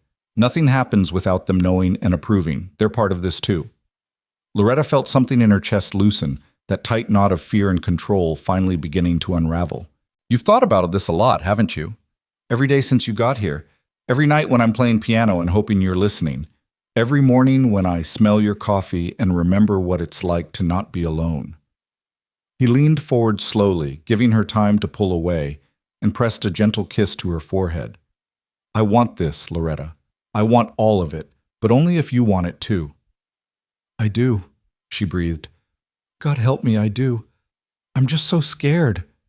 I know, but we'll face the fear together. That's what families do. Family. The words settled around them like a blessing. They sat together on the swing for another hour, talking and planning and dreaming. Weston painted a picture of the future, expanding the ranch, building on another room for the growing children, maybe even a small schoolhouse where other local children could come learn. Loretta added her own dreams. A larger garden, teaching Molly to sew, watching Caleb grow into the kind of man who treated animals and people with equal respect. When Loretta finally went inside, her heart felt lighter than it had in years. She checked on the children as always, finding them deeply asleep, then paused at Caleb's bedside. Your papa would be proud of you, she whispered, smoothing his hair back. And I think he'd be glad we found Weston. He'd want us to be happy, to be safe. She said the same at Molly's bed, and then Eli's, speaking to Thomas as much as to the children, giving herself permission to move forward, to build a new life, to love again without guilt. The next morning, Weston approached Caleb in the barn where the boy was grooming Daisy. Can I talk to you about something important? Weston asked, settling onto a hay bale. Caleb looked up, suddenly serious. Am I in trouble? No, nothing like that. I just wanted to ask you something man to man. The phrase made Caleb stand a little straighter. Okay. You know I care about you and your sisters and your mama very much, right? Yes, sir. And you know I'd never do anything to hurt any of you? Yes, sir, Caleb repeated, though his eyes were wary now. What's this about? I'd like to court your mother, to spend time with her with the intention of maybe, someday, marrying her and becoming a real family. But I wanted to ask you first if that would be all right with you. Caleb was quiet for a long moment, the brush stilling in his hand. Would you be our papa then? If you wanted me to be. If you'd have me. What about our real papa, the one who died? Weston chose his words carefully. He'll always be your real papa, Caleb. Nothing can change that. I'd never try to replace him or make you forget him, but I'd like to be another father to you if you'll let me. Someone who can teach you things and take care of you and be there when you need help. Like you already do? Yes, but more official, more permanent. Caleb started brushing again, thinking. Mama's been happier since we came here. She doesn't cry at night anymore. She used to cry. All the time. After Papa died. She thought we didn't know, but we did. Caleb's voice was small. Molly used to cry too, and Eli had bad dreams, but not anymore. Not here. I'm glad. Weston's throat was tight. If you married Mama, would we stay here forever? You wouldn't sell us again? The question hit Weston like a physical blow. Caleb, look at me. He waited until the boy met his eyes. I will never, ever sell you or your sisters or your mother. You're not property. You're people I care about. And yes, if your mama and I got married, you'd stay here forever. This would be your home, truly and completely. Promise? I promise. On my honor, on my life, I promise. Caleb nodded slowly. Then I think it's okay. If Mama wants to marry you, I mean, I think Papa would say it was okay too. He'd want us to be safe. Weston had to swallow hard against the emotion rising in his throat. Thank you, Caleb. That means more than you know. Can I still call you Weston, or would I have to call you Papa? You can call me whatever feels right to you. Weston, Papa, anything in between. There's no rules about it. Okay. Caleb went back to brushing Daisy, then paused. Weston, thank you for buying us that day, for keeping us together. Mama says you saved us. You saved yourselves by surviving long enough for me to find you. I just helped a little. You helped a lot. That evening, Weston had similar conversations with Molly and Eli, adjusted for their ages and understanding. Molly was shyly enthusiastic, immediately planning what flowers she'd carry at a wedding. Eli just wanted to know if Weston being their papa meant he'd tell them bedtime stories, which Weston promised to do whether they got married or not. The courting that followed was gentle and sweet. Weston brought Loretta wildflowers from the prairie, made excuses to ride into town so he could bring back small gifts, ribbon for Molly's hair, a new pocket knife for Caleb, candy sticks for Eli. He asked Loretta to accompany him on evening walks, always with the children nearby, never pushing for more than she was ready to give. They played piano together almost every night now, their duets growing more confident and complex. Sometimes Weston would sing, a low, surprisingly rich baritone that made Loretta's heart flutter. Sometimes she'd join in, her voice rusty from disuse but slowly finding its strength again. The ranch continued to thrive. Weston hired Jacob, a young hand from town, to help with the day-to-day work. Loretta's garden expanded with Molly's help until it was producing more vegetables than they could eat, allowing them to sell the surplus in town. Caleb learned to ride properly, to rope, to handle cattle with growing confidence. Eli started losing his shyness, chattering constantly about the cats and the chickens and everything he learned each day. As summer faded into autumn, painting the prairie in golds and crimsons, Loretta felt the last of her walls crumbling. She loved Weston, there was no denying it anymore. Loved the way he was patient with her children, loved the way he looked at her when he thought she wasn't watching, loved the future he was building for all of them. One crisp October evening, after the first frost had touched the garden and the children were asleep upstairs, Weston took Loretta's hand on the porch. "I have something for you," he said quietly. "Another gift? Weston, you've already given us so much. This is different." He pulled a small box from his pocket, and Loretta's breath caught. "Before you panic, just listen. I'm not asking you to answer tonight. I'm not asking you to feel pressured. I just want you to have this and think about it." He opened the box to reveal a simple gold band, delicate and beautiful in its plainness. Loretta felt tears spring to her eyes. "It was my mother's," Weston explained. "The only piece of her jewelry my father didn't sell. I've been saving it for someone special." He looked at her with those pale blue eyes that had become so dear to her. "Loretta Wynne, I love you. I love your children as if they were my own. I love the life we've built here together, and I would be honored, so deeply honored, if you would consider becoming my wife." "Weston, you don't have to answer now," he said quickly. "Take your time, think about it, pray about it if that helps. I'll wait as long as you need, but I wanted you to know that this is what I want. A real marriage, a real family, a real forever." Loretta looked at the ring, then at Weston's face, then back at the ring. 6 months ago, she'd been standing on an auction block believing her life was over. Now she was being offered not just survival, but happiness. Not just security, but love. "Ask me again," she whispered. "What?" "Ask me again. Properly." Understanding dawned in Weston's eyes. Slowly, with a smile spreading across his face, he got down on one knee. The porch boards creaked under his weight, solid and real. "Loretta Wynne, will you marry me? Will you let me be your husband and a father to your children? Will you build a life with me here at Hale Ridge for as long as we both shall live?" Loretta looked at this man who'd saved her family, who'd given them a home, who'd waited patiently for her to heal enough to love again. She thought about Thomas, about the life they'd had and lost. She thought about her children sleeping peacefully upstairs. She thought about the future stretching before her, full of possibility and promise. "Yes," she said, her voice strong and sure.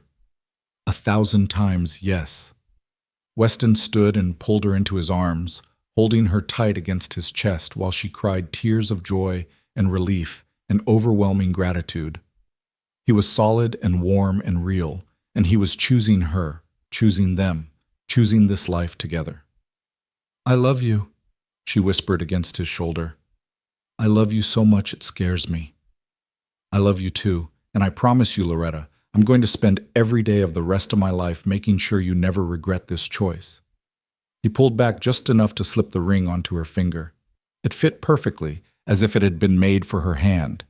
They stood together on the porch, wrapped in each other's arms, while the Kansas stars wheeled overhead and the prairie wind whispered promises of tomorrow. Inside the house, the children slept safely. In the barn, the horses rested quietly. Everything was peaceful. Everything was right. "When?" Loretta asked eventually. "Whenever you want. Tomorrow, next month, next year.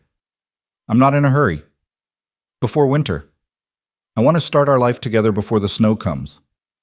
Then before winter it is.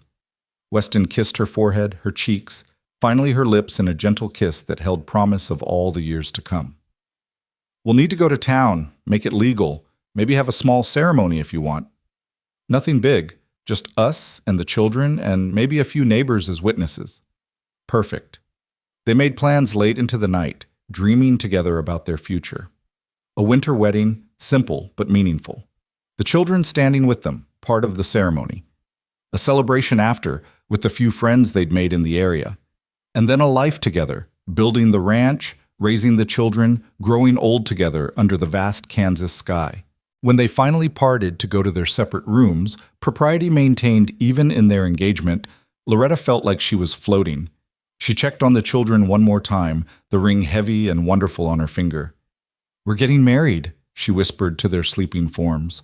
"Weston and I are getting married. You're getting a father again, a real father who chose you, who wants you, who will never leave." She went to her own room and lay awake for a long time, watching the ring catch moonlight, hardly believing this was her life now. Downstairs, the piano stayed silent for once. Weston was probably as sleepless as she was, probably lying awake thinking about the future too. Tomorrow they'd tell the children. Tomorrow they'd start planning the wedding. Tomorrow their new life would truly begin. But tonight, Loretta just let herself feel happy. Purely, completely, unreservedly happy in a way she'd thought she'd never feel again. The wedding took place on a crisp November morning, 6 weeks later. True to their wishes, it was small and simple. Just Loretta and Weston, the 3 children, and a handful of neighbors from the surrounding farms. The circuit preacher happened to be passing through, which everyone took as a good omen. Molly had insisted on decorating, weaving autumn leaves and late-blooming flowers through the porch railings until the whole house looked festive. Caleb stood beside Weston, solemn and proud in his new shirt, while Molly clutched dried flowers in her small hands. Eli's job was to deliver the rings, which he did with careful concentration, his tongue poking out as he handed the matching gold bands to the preacher.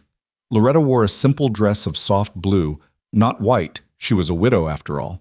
But Weston's eyes when he saw her said she could have been wearing sackcloth and still been the most beautiful thing he'd ever seen.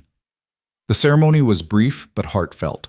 When the preacher asked if anyone objected, Caleb's voice rang out clear and strong. "I don't object. I think it's good.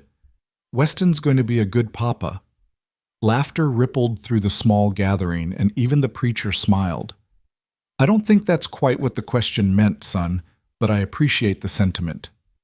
When it came time for the vows, Weston surprised everyone by adding his own words after the traditional ones. "I promise to honor Thomas's memory by caring for his children as he would have wanted. I promise to be patient and kind and steady. I promise to build a home where love matters more than money and family matters more than anything else. And I promise to choose you, Loretta, every single day for the rest of my life." Loretta's own additions were simpler but no less meaningful. "I promise to trust you, to build a future with you, to let myself love again without fear. And I promise to remind you every day how grateful I am that you said those 4 words that changed everything." "What words?" the preacher asked, curious. "I'll take them all," Weston and Loretta said together, smiling at the shared memory. The kiss that sealed their marriage was gentle and sweet and full of promise. The children cheered, the neighbors applauded. And Loretta Hale, no longer Wynne, felt like she'd finally come home. The celebration afterward was simple, food and music and laughter. Weston played piano while various neighbors fiddled or sang. The children ran around with other farm kids, already settling into their new life with the ease of the young. Loretta found herself surrounded by neighbor women offering advice and friendship, welcoming her officially into their community. As the sun began to set and guests started departing for their own homes, Loretta stood on the porch watching her children play. Weston came up behind her, wrapping his arms around her waist. "Happy?" he murmured against her hair. "Happier than I thought possible." "Good. That's all I want. Your happiness and the children's." "We have something to tell you," Caleb announced, running up with his siblings. "We talked about it, and we decided." "Decided what?" Weston asked. "We want to call you Papa now, if that's okay." Caleb looked between Weston and Loretta. Our other papa will always be our papa in heaven, but you're our papa here. Weston's eyes filled with tears. He knelt down so he was eye level with all three children. I would be honored, so deeply honored, thank you. Eli threw his arms around Weston's neck. Papa. Yes, son? Will you tell us a bedtime story tonight, since it's a special day? Absolutely, all the stories you want. And tomorrow can we work with the horses? Caleb asked. Tomorrow and every day after that. And my garden, Molly added. Will you still help me with it? Always, sweetheart, always. Life settled into a new rhythm after that. The children adapted to calling Weston Papa with surprising ease, their love for him overriding any awkwardness.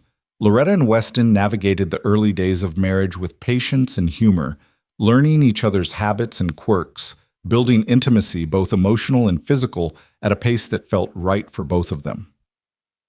The ranch continued to prosper. With Jacob's help and Caleb's growing skills, they were able to expand the herd significantly. Loretta's cooking became locally famous, with neighbors finding excuses to stop by around mealtimes. Molly's garden became a source of pride and profit, her careful tending producing vegetables and herbs that sold well in town. Winter came, blanketing the prairie in snow, but the house was warm and full of life. Weston taught the children to read music, all of them crowding around the piano on long evenings. They played games, told stories, built snowmen, and learned what it meant to be a family not by blood, but by choice. Spring arrived with a surprise. Loretta discovered she was pregnant. The news filled the house with joy and a little bit of chaos as the children argued over whether they wanted a brother or sister. Weston was quietly ecstatic, already planning additions to the house to make room for their growing family. Are you scared? He asked Loretta one night as they lay in bed, his hand resting gently on her still flat stomach. A little, she admitted. Childbirth is always frightening, but mostly I'm happy. This baby will be born into love and security, not desperation and debt. That makes all the difference. I'll take care of you, both of you. I know, that's why I'm not more scared. The baby, actually babies, twins boys, arrived in late autumn, almost exactly a year after the wedding. The birth was hard, but Loretta came through it strong and healthy. Weston, who'd been pacing anxiously outside the bedroom door while the midwife attended his wife, nearly wept when he first held his sons. James and Samuel, Loretta said, naming them after Weston's father and her own. Our new beginning. Caleb, Molly, and Eli fell in love with their baby brothers immediately. Caleb appointed himself their protector. Molly insisted on helping with every feeding and diaper change. Eli, no longer the baby himself, took his role as big brother very seriously.